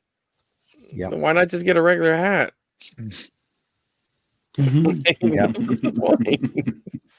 I can't get it out. Why is it stuck? Some of these early ones. This is a total Mr. Furley moment. Why is it stuck? I can't get it out. His fucking mind's blowing up right now. Like, here we go. It's sticky stuff. That's what she said. So I don't remember which of these early ones, but a bunch of these I got from my old in-laws. Picked them up for me in Wales. They were at a boot sale in Wales and picked these up for me and brought them across the pond back to me. So these are... the hell's a boot sale? Trunk sale. Yeah, trunk. A boot is another name for a car trunk, and I guess they fill up a parking lot, open their trunks, and that's called a boot sale. Boot sale. I'm not that cultured. Sorry. So I don't think this is one of them because this one's in stereo. So this isn't an original mono. Mono is fitted. It's still pretty old. It's got a write-up by Robert Shelton on here, I believe, which is the guy who discovered him, who wrote an article about his performance, and then he was picked up by Columbia right after that, thrown in the studio, and they recorded this in like no time. They did not piss around. They just no mucking around. Just get this guy up to a mic, have his harmonica around his neck, and have him record. This is Columbia on CBS. Pretty flimsy. This is a reissue from at some point. I don't know when. Someone should hope someone in the comments can look that up and tell me how early this reissue is. So I don't think that's original.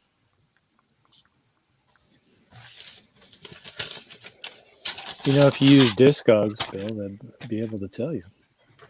That's what the punditry is for sure.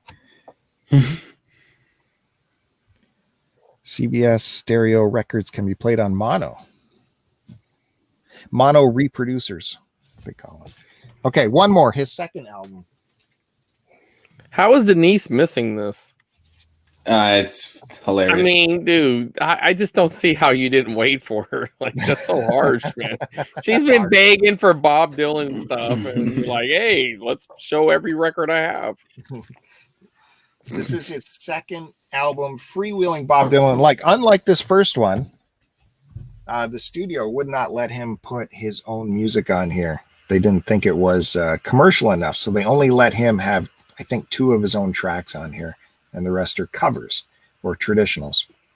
So he did Talkin' New York and Song to Woody, and the rest are covers or traditionals.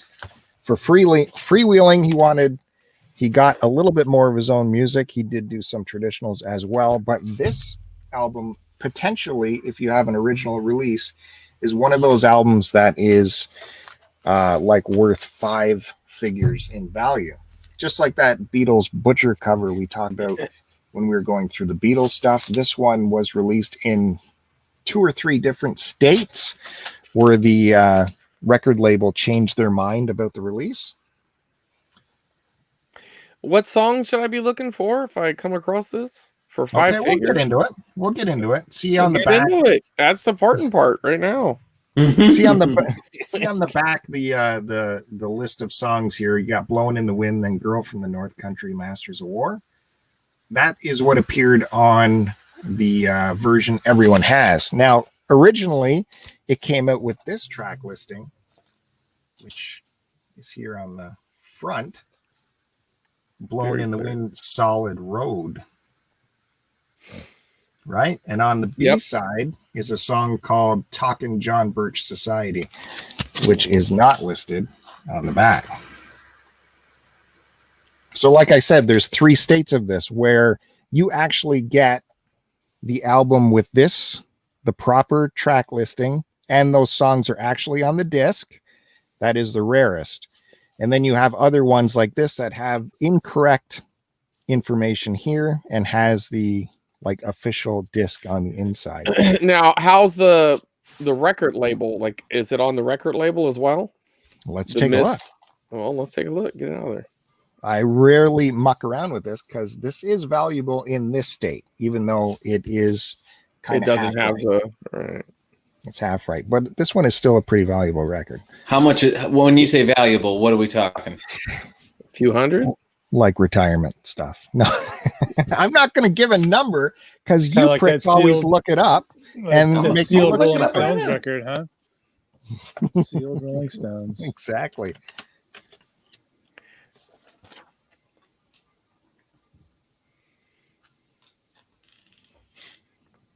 So here's the inside label. Focus. Dream, Oxford Town. And that's the official tracks right on there. Okay. It's not the original release that got pulled. All right. So the original release that got pulled will say the songs on the label, the vinyl label. Yes, and if I'm remembering properly about the 3 states that this is available, there is another state where it says this official stuff, but when you play it back, has the original pressing stuff on it. So is that one worth more than the one that has? I would think so. Yeah, because it's like mistake or whatever. Yeah. So how do you think everybody knows that? Is that like a known thing? Well, vinyl collectors should know it, and Bob collectors should, but just regular Joes wouldn't know this. Man, I need to find some regular Joes with some Bob Dylan. What's the name of that album again? Freewheeling. How many were pressed? That is it known? Yeah, that has like the lottery ticket money. How many of those are out there? I don't know offhand. Where the hell's Denise when you need her? I Jeez. thought you were a Bob Dylan expert. What the fuck? I don't have all of that. Are you just an minutia. AC/DC expert? Is that what you're telling me? And a Grateful Dead expert and not a Bob Dylan expert too? Now, you guys are wondering why this got pulled. It's because of that Talking John Birch Society Blues track, which is a Talking Blues track where he's making fun of the anti-communist people, the far right wing that was extremely afraid of the red wave coming into the States. And it was very controversial. He was even supposed to play it on the Ed Sullivan show, and they asked him not to perform that song because it's just so controversial. Did he? All right, check He it. did not. Yeah, so he didn't have the balls like Jim Morrison, huh? He walked off the show. Oh, well, that's still pretty ballsy too. Yeah, for a young kid, for sure. Yeah, for sure. I mean, he was a big deal back then. Oh, Ed Sullivan. I'm guessing that is considered the deleted tracks cover, correct? What you have. That would make sense. So I got here, sold on October 11th, Bob Dylan, no. Freewheelin' Bob Dylan, Canadian deleted tracks cover, rare, sold for $306. That's that. I was in the ballpark. I said 500. That's not Well, this bad. is mono too, so I don't know if that you can. I say, why are you pushing it, dude? 300 for one of your albums? That's amazing. That's got to be your most expensive album. Yeah, could be. 300 for It's a worth more fucking than any record that I have. record? Jesus, that's No fucking way, good. Matt Bandy. Yeah.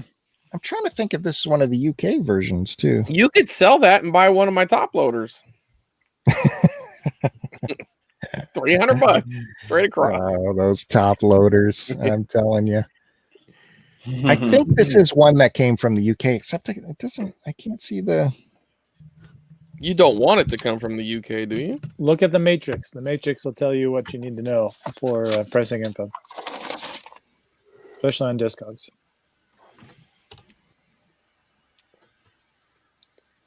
Holy mackerel! Have you gotten to talk yet, Matt? I'm sorry? Have you gotten to show anything yet? They skipped Yeah, right you didn't past you. Huh? Yeah. No, Oh, I hadn't logged in weren't yet. here. I don't know. Okay. This has a stamped matrix.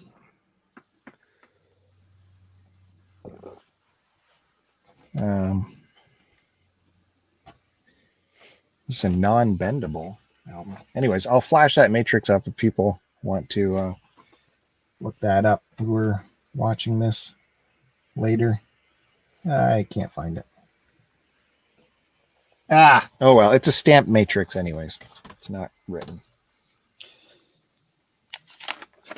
Columbia label with the eye logos, dual eye labels. That would be another fingerprint you could check to see on this particular release. That the freewheeling one that you're talking about that's worth the most, that apparently sold. I don't know what condition or what it was, but it sold for approximately $35,000. Oh. Woof. Oh. Are you what side are you on, Chris? You know, I Googled most expensive Bob Dylan vinyl, and I'm going through all of the choices right now, but you're seeing the 35,000 pop up in a lot of Fuck. I'm gonna look through some Bob Dylan records next time I see him at a yard sale. Yeah, there's a Bowie one too that's worth that kind of money. The Changes One Bowie, and it's where the track that's actually on the disc is different from what's on the label, so you actually have to play it and know what you're looking for to hear that it's the unique track. Yeah, we talked about that was an early episode. Oh, so there you go. That's his first two albums, and I won't take up any more time. We'll pass it on over to Matt Bandy. Good. Okay. So I'm gonna show some records you probably you guys have never seen or heard before. So, Bandy, do you own any records that we have heard of or seen before? of course, yeah, I've probably blown my load on those. Oh, okay. Those are well. Yeah. If Jake was still on the show, Jake was like my my lifeline, That's true. You gotcha. but that's okay. But could he tickle your giblets? Nope. Ooh. So this is a record called "Tied Down" by the mighty Negative Approach. Negative Approach were one of the first hardcore punk bands. They're from Michigan, Detroit area. This is kind of an essential record if you like this type of music. The mix on the record is kind of weird. It's very high treble. So whenever I listen to it, I usually mess with the audio. I don't know why it's recorded that way, but so this was put out by Touch and Go, which was started off as like a punk label out of Chicago. They later released kind of some more really weird stuff, but they started off as a punk label. What's going on with your connection, man? Here. What's wrong with it? It's going in and out a little bit. Yeah, Stuttering. it's mostly terrible. Yeah. Really? Oh, now you're fine. Yeah, that was good. Just don't move or talk. Yeah. Sorry, buddy. Yeah. I don't know. Blink once if you understand. There you go. Bark twice if you're in Milwaukee. So we got a shot of the band here. Early shot of the band. And we got the lyric sheets. This is an original press. This is a repress that I got in the early 2000s from Reckless Records in Chicago. I'm not sure what press this is. Usually the presses are different by the color of the record. Like I've seen it in like a pink color and I've seen it in like a purple color. Not sure what the I don't know if this is from an old silent film. Somebody getting tied down on a railroad. But yeah, this is a great record. Essential.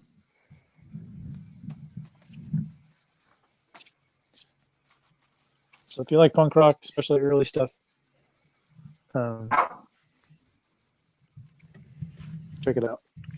And then this was a release that by Negative Approach as well, but this came out in the early 2000s, 2005 actually, and this was a compilation of some of their demo tapes and live and unreleased tracks. You got the track listing on the back. You installed that doorbell, didn't you? No, I didn't. Is it still doing weird stuff now? Nah, it's coming in and out. It's cleaned up a bit. Okay, sorry. Apologize. And on the inside here, you got some pictures of the band from some live shows.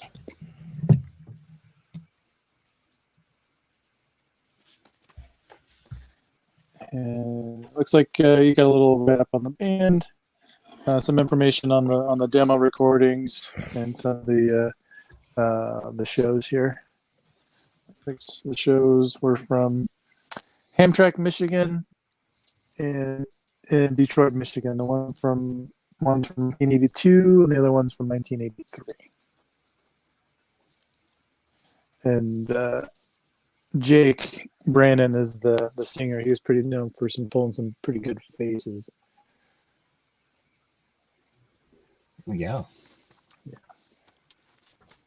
I believe this was just on Black Vinyl.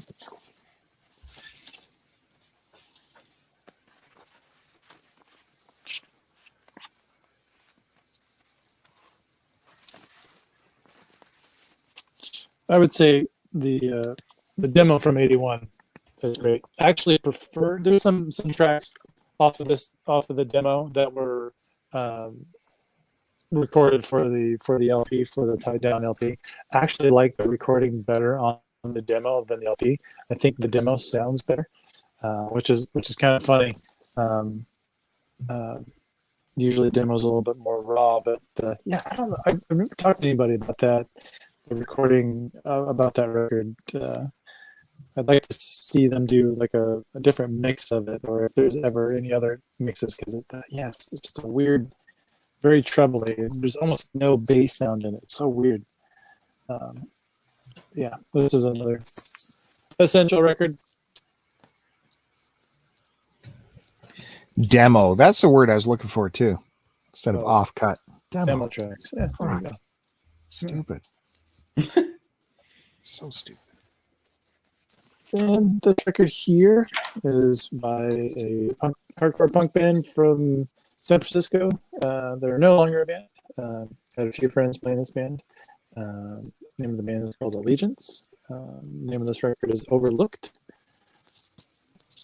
This feed. I don't know. It's that. Hang on. God damn it. It's like he was on the moon there for a little bit. Yeah. Look at this dark silhouette we're getting now. I'm loving Ominous. it. Oh, ooh. Is this any better? That could be an album cover right there. Is this any better? He said.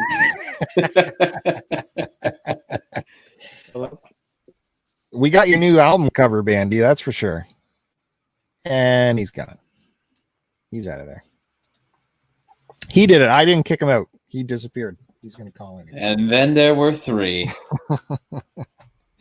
All right, Curtiss, vinyl flooring expert. I guess I'm up.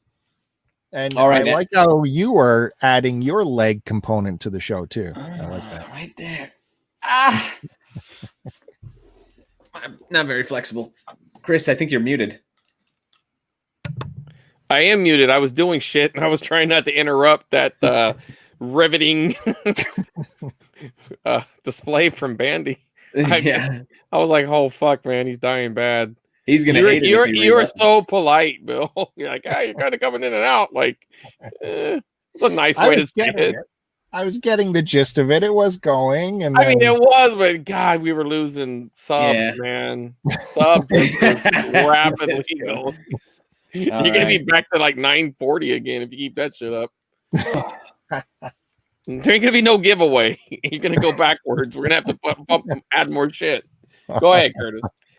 So I gave up trying to just grab like themes or anything, and now I'm just going through top to bottom. Last time I showed all my compilations. Now we've made it to the A's. Nice. I like this. With Shirley Alston. So this chick was the lead singer of the Shirelles. Oh. And she kind of did a solo album with a bunch of, I guess, famous people. I'm not sure, famous singers. So I think it's like it looks like a lot of covers and stuff. This is Shirley, by the way. Okay. But yeah, it says like on the back, like introducing Shirley Alston. Shirley, lead singer of the Shirelles, is presented in their first solo album with a little help from her friends. This record is unique in that Shirley was able to secure the services of the actual persons who performed the original hit songs included in this album. So for the life of me, I cannot remember how this made it into my collection. I have a feeling my friend gave it to me. He likes to add weird esoteric stuff to my collection. Nice. It's in good condition, though. Really good condition. Anyway, Do you have any esoteric ephemera? Esoteric ephemera. We'll find out. So you stay tuned there, Chris. That's what we want to see. That is the money right there. This next one. This is a good one. The Archies. Wow. Pretty cool. That's a good looking album. In stereo. I don't know. This must be a reprint because it's in super nice condition. I don't know. Maybe there's some ephemera. Let's find out. Got to be something in there. Fucking Could be a comic. poster with that. Nothing. No ephemera. Yeah, ripped off. Yeah, there is like no dates on this thing. Nothing. But a lot of good stuff on here. You know, the Archies, their big hit is Sugar Sugar. Yeah, there is not a single date on this whole thing. So, good stuff. Calendar Records. Oh yeah, they're responsible for a lot of albums. So that's a fun one I throw on every now and again. I like that. That's good. Look at that art. That's good. Yeah, it's good. What do the ladies look like on there? Okay. What? Oh, hold on. Is this going to be the closest we get to? Ooh, Oh, perky. that's pretty hot. Yeah. Look at those little mini skirts. What do you guys think, Betty or Veronica? Which one is Betty? The dark-haired one, I don't know. or is that I Veronica? don't remember. I'm a Veronica guy. Which one's which, which one? Andy? What? Which one's Veronica's this one? dark hair. Dark. Veronica. Yeah, oh, you know, Veronica. I'm going with the dark hair because I like her socks too. She's got the thing going on. Uh-huh. Oh yeah, I'm digging the White dog dog. too. I mean, that's a sexy dog. Just bring the peanut butter. Oh, Hot dog. Oh, we could have said it says on the back. It says their names. Well, he was flexing his knowledge. Betty and Veronica. There you go. Hot dog, Jughead, Reggie, Archie. Yeah. All right, we're spending too much time on the Archies. Got to move on. We're getting into my Beatles now. First one I got is Revolver. Must have. Absolutely. Very good. These are all reprints. Yeah, because I think the back's different than what I have. Is it?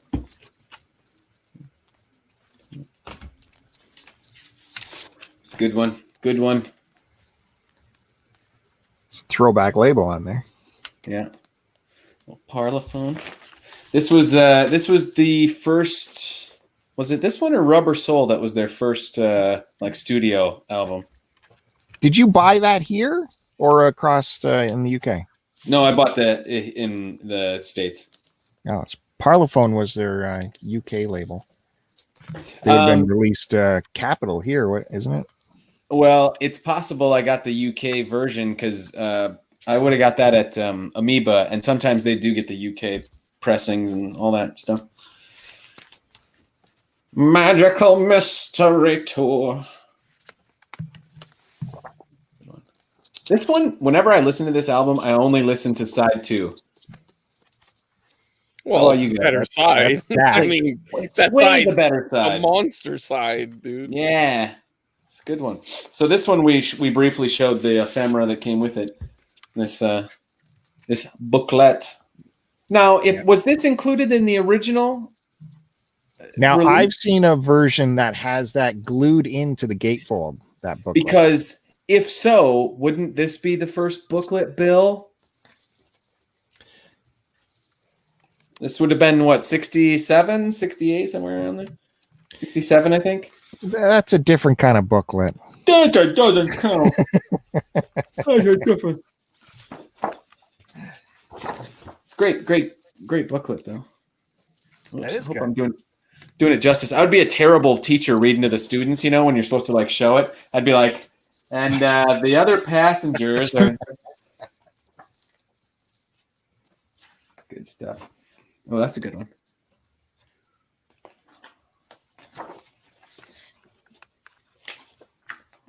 Go through this one. Good stuff. Oops. Yeah, I don't have the booklet, but I remember a buddy of mine had one, and if I recall, that was pasted into the gatefold, so it was not removable. It was like pasted in there, and I tried to get that from him, couldn't get it. It was his mother's. There you go. There's a capital for you. Yeah, the rainbow label. Yeah. It's a good one.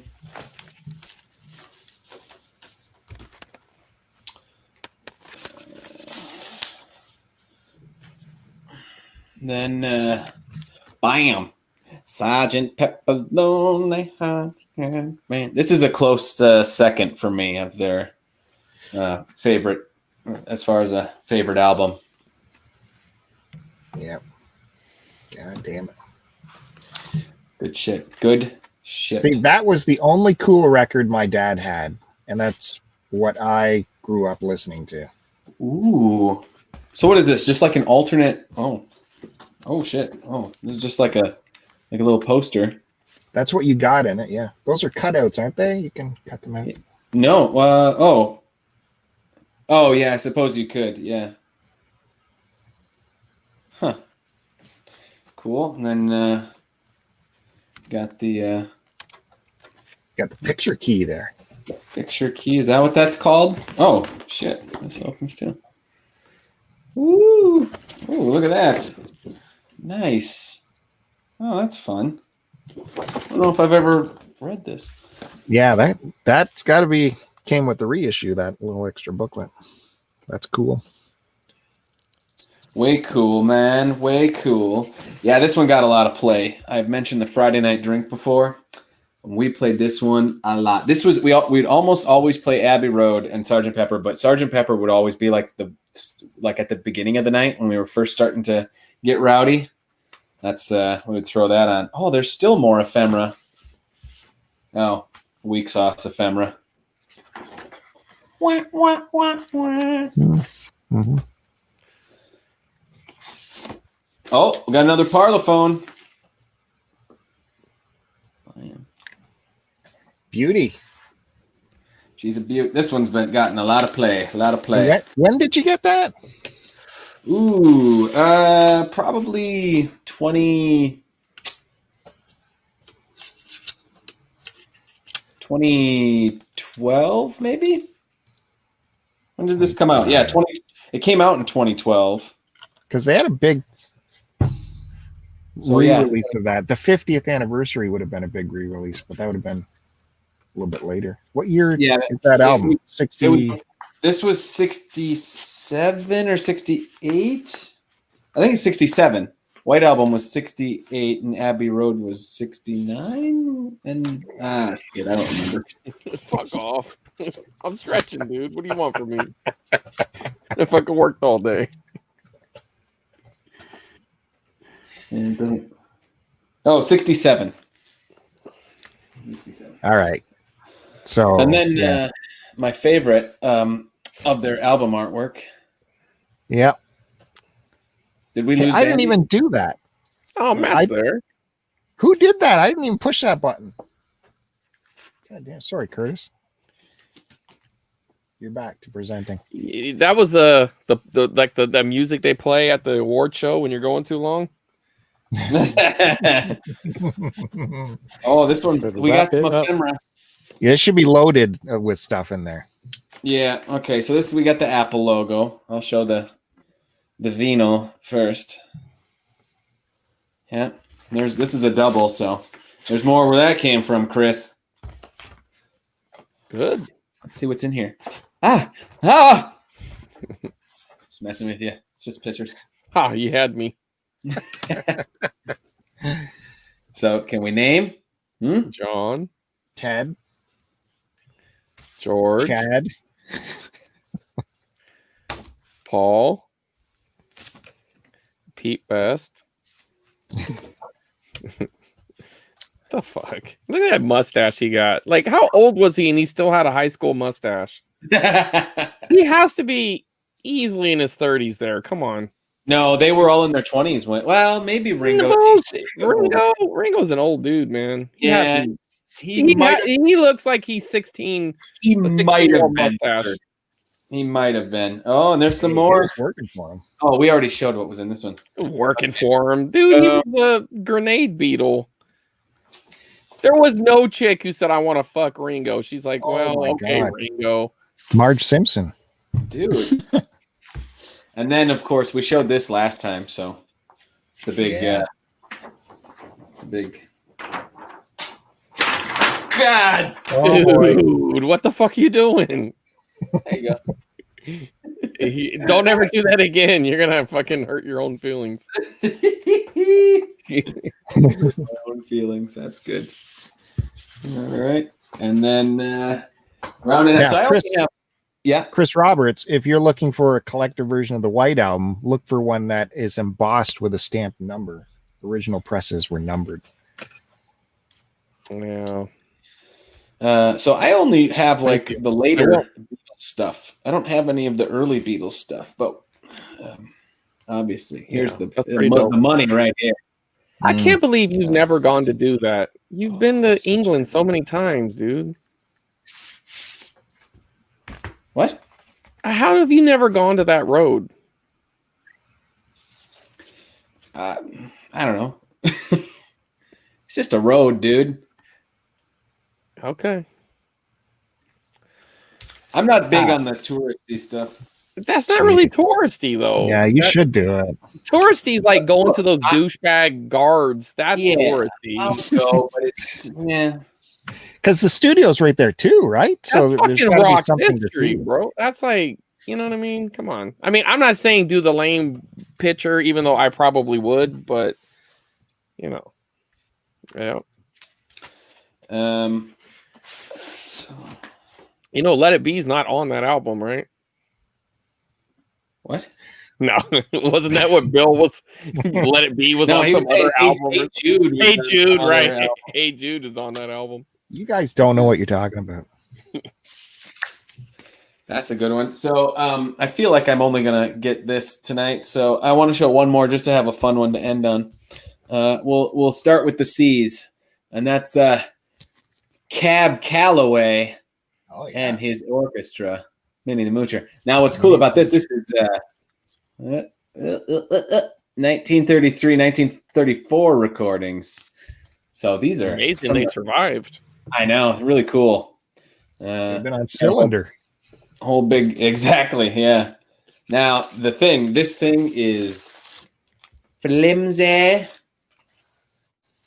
I was just listening to this. It's so awesome. But look at how many tracks they got on there. See that? Stacked. Same with the other side. Just And a tons. huge run out. And a huge run out, I know. I guess that's all they got in the 30s. But this is a really fun album. I play this a lot. You know, it does have Minnie the Moocher on it, but everybody's familiar with the Blues Brothers one that he does. And that one's so good. This Minnie the Moocher is okay. But you do hear the crowd getting into it and doing the thing. It's pretty cool. So, Cab Calloway. That's So such an old recording. What's it sound like? Like sonically, it definitely sounds like an old recording. It sounds, if you've ever watched like a cleaned up movie from like the 40s, it's got a very distinct audio sound to it. I would say it's like that. It sounds old, but it's clean and clear, but it sounds old. Does that make sense? Mm-hmm. Yeah. Like AM radio kind of. Like echoey almost, like they're singing in a you You ever hear those old ladies singing into shit and it sounds like they're singing through a megaphone? I wish I had a setup like Bill to play a little bit of it. I wonder if it's on. Let me see. Cab Calloway. Can I find it?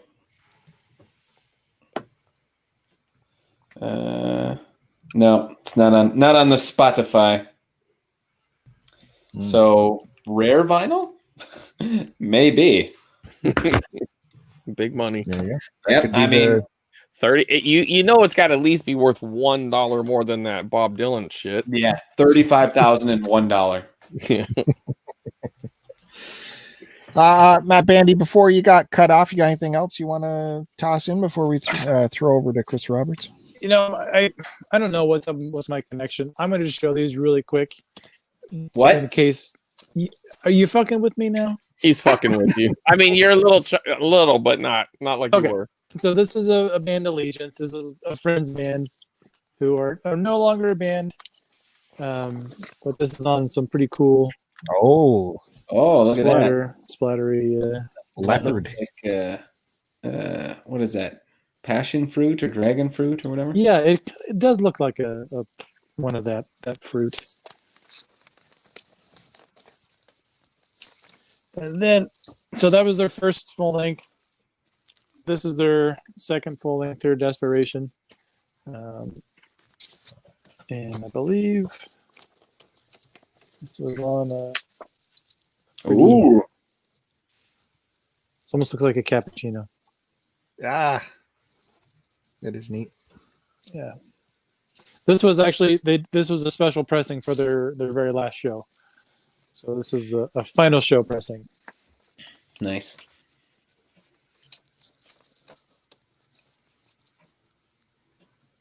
Yeah, I originally saw this band play in Chicago. The first time I ever saw him play, it was in a garage in the North Chicago suburbs. And years later, I ended up being friends with a couple of guys in the band. So kind of cool. Groupie. Yeah. There you go. All right, cool. Thank you, Matt Bandy, for your groupie story. Chris Roberts, you get to bring it on home. Bring it on home. Dinner just arrived. All right, I'll go through some of the stuff, but I have a grand finale, so and no one's gonna care, but you know it's still grand. All right.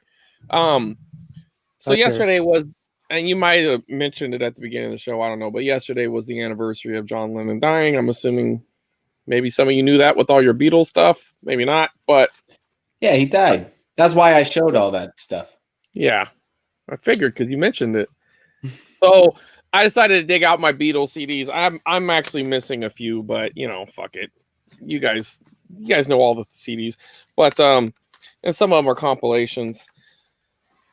Here's Lennon Legend. This one's pretty cool. It's all his solo shit, which I don't really care so much about having every album, and at the time I wasn't even into vinyl, so this was pretty cool to me.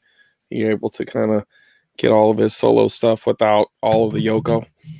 And then here's Paul McCartney's All the Best. So this was kind of cool because you got all his stuff with I don't know, without the Linda, I guess. I mean, I'm assuming she's on here. She's in Wings. But if you had to guess, I don't know if you can see that track limit. What do you think my favorite song is on here? Just real quick. I mean, it's all Uncle Albert. Yes. Bingo. I love that song. That song's great. That is my favorite song by him. I mean, there's some other songs on here I like too, obviously, but and then little known fact, this is actually the very first Red CD. So there's never been. This was the very first one that came out. That was Red. Could be. All right. That's good. Yeah. Good callback. Yeah. And of course, got the Magical Mystery Tour. I don't have a side B. It's all one thing. But I agree with you, Curtis.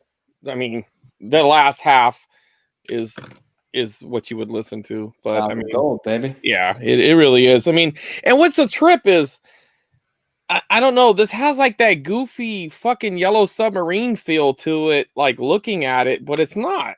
I remember when I first was getting into buying the CDs, I remember seeing this thinking like, is this going to be like Yellow Submarine? And then I saw the track list. I'm like, oh shit, this is all the good shit. So it's weird. Of course, we got the Let It Be and, Abbey Road. You got to have these, Sgt. Pepper. And then early on, this was my first, I believe this was my very first purchase on Amazon. So Amazon back then wasn't what it is now. So it just had books and music and some video games. And so I bought these three all at the same time. So I bought With the Beatles, Please Please Me, which, man, it's seen some better day. It looked pretty grimy. And Revolver. So there you go. And that is what I could find of my Beatles collection. And being that I've honestly never eaten, I knew this was coming, so I have never had a McRib. Have you guys ever had a McRib? I have. I think once I had it just to try it because Yeah, I've never had I it. was like 12. I find that hard to believe, Chris. Why? Because I'm fat? No, because you enjoy good food. You're the one who made me go to McDonald's with you when I was like full blown keto. I'm like, no, dude, let's go somewhere. Yeah, like, no, man, I just want to go to McDonald's. I'm like, fucking McDonald's? Like, what the fuck, dude? I You barely are a remember eater. that. That was and no. it's- You know what that? You remember what that was going on that day? I hadn't eaten all day because we were at that thing. Yeah, we could have went anywhere. You live in L.A. Dude, we had to get back to the. We had to go back to the store to drop off the stuff. No. Anyway, Plastic I'm gonna fries. try this. So let's see. Whatever, Bandy. I took Bandy to a fancy burger place. He loved it. I ate a raw burger and got sick. That was great. Yeah, you got some pretty bad food poisoning. Well, It's what's not the bad. review? It's not bad. That is the most weak sauce review I've ever heard. Come on. Dig in. Okay. My first impression is very saucy. All right. And not a good sauce, right? I mean, it's okay. It's essentially their same barbecue sauce you dip the McNuggets in. It's that sauce. I'm pretty sure of it. It has slop. I mean, the pickles are just sloppily thrown on there. There's some onions on Murder there. victim. I mean, this does not. The presentation's horrible. There's no cheese. And yeah, I know it's rib, but come on. This isn't real rib. I mean, I wouldn't put cheese on a real rib, but on this, it needs something else. Your ribs. No, but on this, you See, need fucking cheese. before you dug into that, you were like, "Oh, it's all right." But see, now we're getting the truth. Okay, but it is all right. I'm not saying it's not horrible. Why do they call it the McRib? There's not ribs. It's like it's made to look like rib. Well, like it's the rib shape of meat. Ribs, It's supposedly rib meat. I'll take how do another they get bite. it that? All how right. do they get that shape? Let's take another bite. Okay. Chris, on a scale from 1 to 72, 14 being perfect, how would you rank it?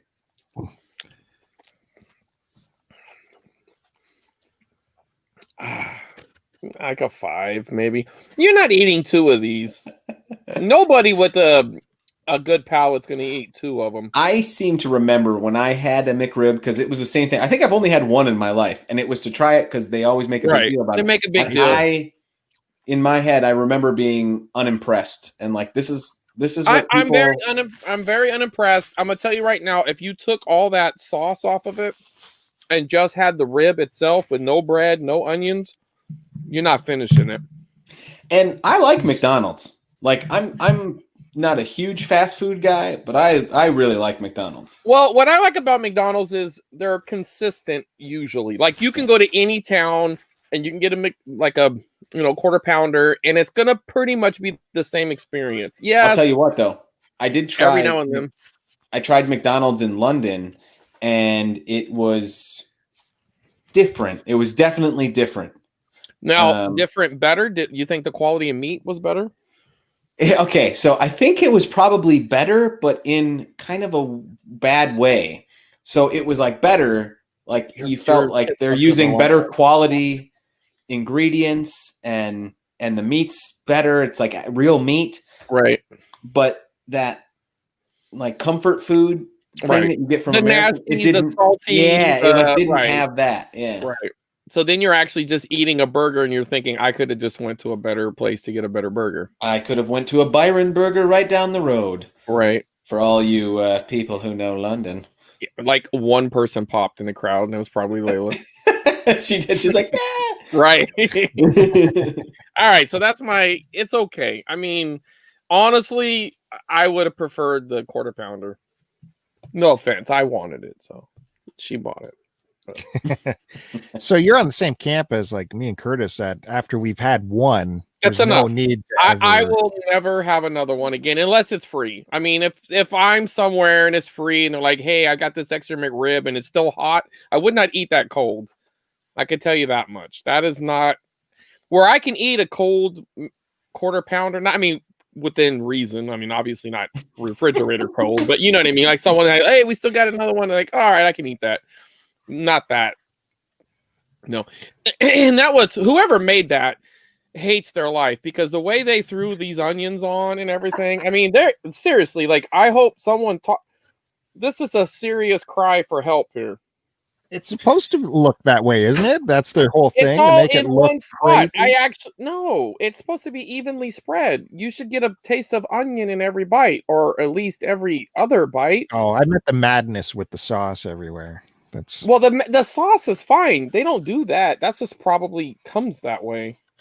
I doubt they add the sauce. These aren't fucking chefs.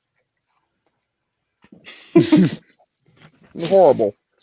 The fries are good though. I'm gonna tell you what though.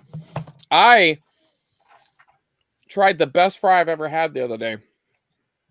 It was a steak fry, but was thin and had a little curve to it. I will get some for the next show, or at least during our Christmas break. I will go get some and show you guys on screen. You get nothing, Curtis. So you're just gonna eat more food on screen. I've been doing this the last few weeks. If you watch the show, you would know. Right. I know all about your food eating stuff. You guys, listen, it's fucking dinner time. The way you said it was like you were gonna share it with us somehow. I will share it, my experience. It is the best. We're so lucky. I'm telling you, it's the best new food I've had in a very long time. And I had no expectations. We were just in this town, and I'm like, just find something. She's going through Yelp, and it was like, let's go to this. And it was rock and roll themed. I'll put the menu in our, we don't have that, do we? Never mind. Do you have one of those things? What is that shit called? What do we have on the Discord? Discord. There you go. Do you have a Discord? no. No, you got to get with shit. I would put that menu in the Discord if you had one, but you don't. So I will just talk about the menu. It was all like rock and roll themed, right? Like they made puns of songs, and they called their fries chips. Well, actually, they weren't their fries. They were actually chips, right? But they called them picks, like a guitar pick. Yeah, it was pretty cool. The beer was good. Of course, they didn't make the beer, but they at least had a good selection. It was very good. What the fuck was the name of that thing? Corby's Rock something? Rock and Roll Legends. So everything had like a rock and roll theme to it. It was pretty cool. It was the best new restaurant with very low expectations I've gone to in a very long time. I just didn't know. I just thought, I'm going to go with this French dip because I figured, how could you fuck up a French dip? And then they're like, the lady kept pushing these fucking chips, right? And I'm like, give me the fucking steak fries. I just knew that chick was up to something. There was this like, why do you keep pushing these chips? You know, it's like, we got all these fucking chips. We got to sell them before we close. Or we're going to have to throw them away. I'm like, no. Give me the steak fries. And it was the best selection. She was so pissed off because she got chips. She got suckered. I didn't.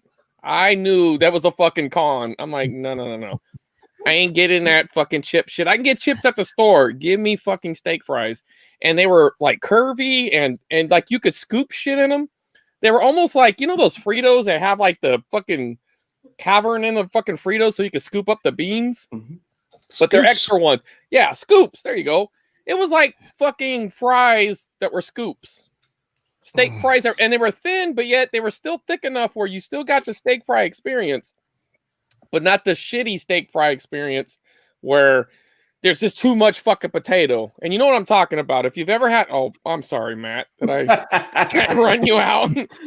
He's like, fuck this. I don't want to hear all this shit. Anyway, it was very good. In a couple of weeks, I'll bring one on the show and I'll run Matt off again. I know Kevin would love this kind of talk on the Vinyl podcast. Let me give you a tip about those McDonald's fries when you get them home. I'm home. If they're a little bit cold, right? They're crap. But if you have an air fryer resurrects those things. Perfect. I can't say it out loud, but I just got one of those. If you smell what I'm cooking, it's little holiday action. Exactly. Or fucking big one. It's gonna be awesome. Oh, good. Yeah, I didn't fuck around because I went through the things and it was like, don't fuck around and get that little rinky-dink shit. All right, Bandy's back. You were saying about the steak fries, right? Bandy, I know you want to hear the rest of the steak fry action. Yeah. Sorry, Bandy. What's going on, Bandy? I'm in my garage. Dude, it is so... I mean, I don't mean to be a dick, but it is so much clearer and smoother in your garage. Yes. Like night and day. I mean, dude, it's like 1080 fucking p in your garage. Yeah. You're high def. Oh, not anymore. Once you start moving. What? Well, yeah. Sit still. Don't move. Don't breathe. Don't. Okay, no. I'm You're in doing good. I'm in a rocking chair. Yeah, we kind of figured that. So this Play. this rocking chair, this was my parent. This is the first piece of furniture my parents ever bought. Really? Yeah, Was it so your mom can rock you as a baby? that's so the story goes. But I'm sure they were married a few years before they had me. Are you ever worried when you get like some sort of family heirloom like that? Like a chair or a couch or, ever worried what might happen in that chair? This is uncomfortable as shit. I don't know, man. Well, I look around my house and I think my kids don't want any of this shit. I should say this again. It's not uncomfortable, but there's no way anything could have happened in this. Okay. I got you. You All right. bastard. Should we sign this off now before we keep going for another hour or what? Okay. Yeah. Before Thanks, everyone. Chris gets going about the dessert he got, the Rock Dude, and Roll Hall of see this Fame. fucking pie. Look, fucking apple pie. You fucking Oh, kidding? God. You want an apple pie unboxing? No. Those apple pies aren't too bad. Oh, no. Dude, Here we I'm go. telling you. And right now you can get like 2 for $1, right? $1? Oh, it's a holiday pie. I got ripped off. It's not an apple pie. I imagine it's some sort of pudding or some shit inside. I've had these before. They're pretty good. Okay. Well, we're experimenting tonight. We get the McRibs, we get this, and It's party time. Mhm. Hey, well, thank all you guys for coming and joining me on this show again. I much appreciate having you here and help me along with the record collection. It's always my pleasure to have you guys here, and I appreciate you so much.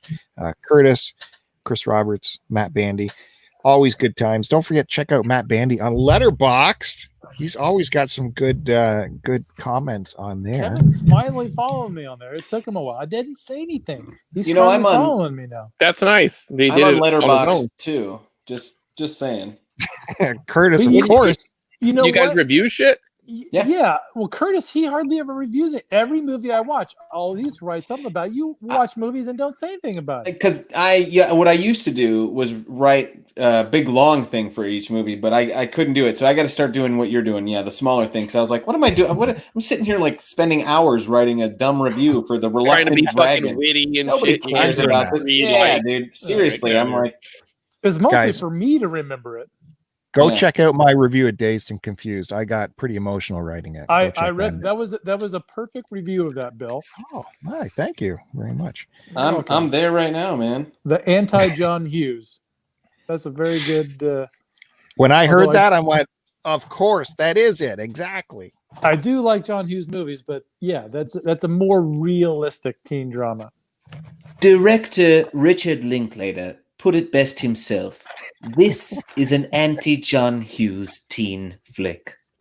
Everyone tells me Hughesian films are relatable, but they come off to me as the Sears catalog of pre-adult imagery. Like if your Plastic dad bullshit. is trying to imagine what your teenage day is like. Pretension is out the window with Dazed and gives us a frank and authentic portrayal of frustrated and bored teens looking for anything to do that is not what they are always stuck doing. Isn't Maybe McConaughey a pedophile? That was my though? childhood. Sir, I'm not Oh, done. okay. Sorry. Maybe it's just me. Because I grew up in the same bored town where if the party got busted, there was literally nothing left to do. Except organize a field party, which also happens in Dazed. A gathering of all factions of teenagedom where you could get drunk, get in a fight, or get laid. Not necessarily in that order. Dazed captures all of the awkwardness and self-confidence, or lack thereof, that every kid burdens with every step. Whether the star QB, that means quarterback, or the brainy bookworm. He did not say that.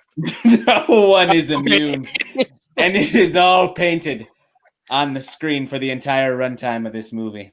Backed by one of the greatest soundtracks of all time. Wiley Wiggins' performance aside, that's funny. This is the perfect coming of age in one I gotta night take film a shot at Wiley. Come on. that What are you should doing? be in everyone's library. Oh, thank you for that reading. That's great. So the pedophile thing's okay though. What pedophile thing? No pedophile. I keep getting older. They keep staying the same age. They're the seniors. The seniors, they're of age. Yeah, they're 17, dude. They're Come of on. age. Come on. No. Anyways, He's I'm a trying to pedophile. close this show All off. right. God Yeah. damn it. Yeah. Curtis is on Letterboxd. He's pretty good too. He'll like your reviews, which makes you feel good. So it's always good to follow him, and he'll follow you back. And he'll mock them too. Yeah, it's Letterboxd. That's where we can come. Discord. Who needs Discord when there's Letterboxd? People, we can come together with the background of cinema. So again, that's it. I'm finishing it. The vinyl collection will be back again with more selection. Sorry, Denise, for missing the Bob Dylan stuff. You fucked up, Denise. There'll be more soon. Sorry, Matt Bandy, go ahead. Party at the Moon Tower, dude. Party at the Moon Tower.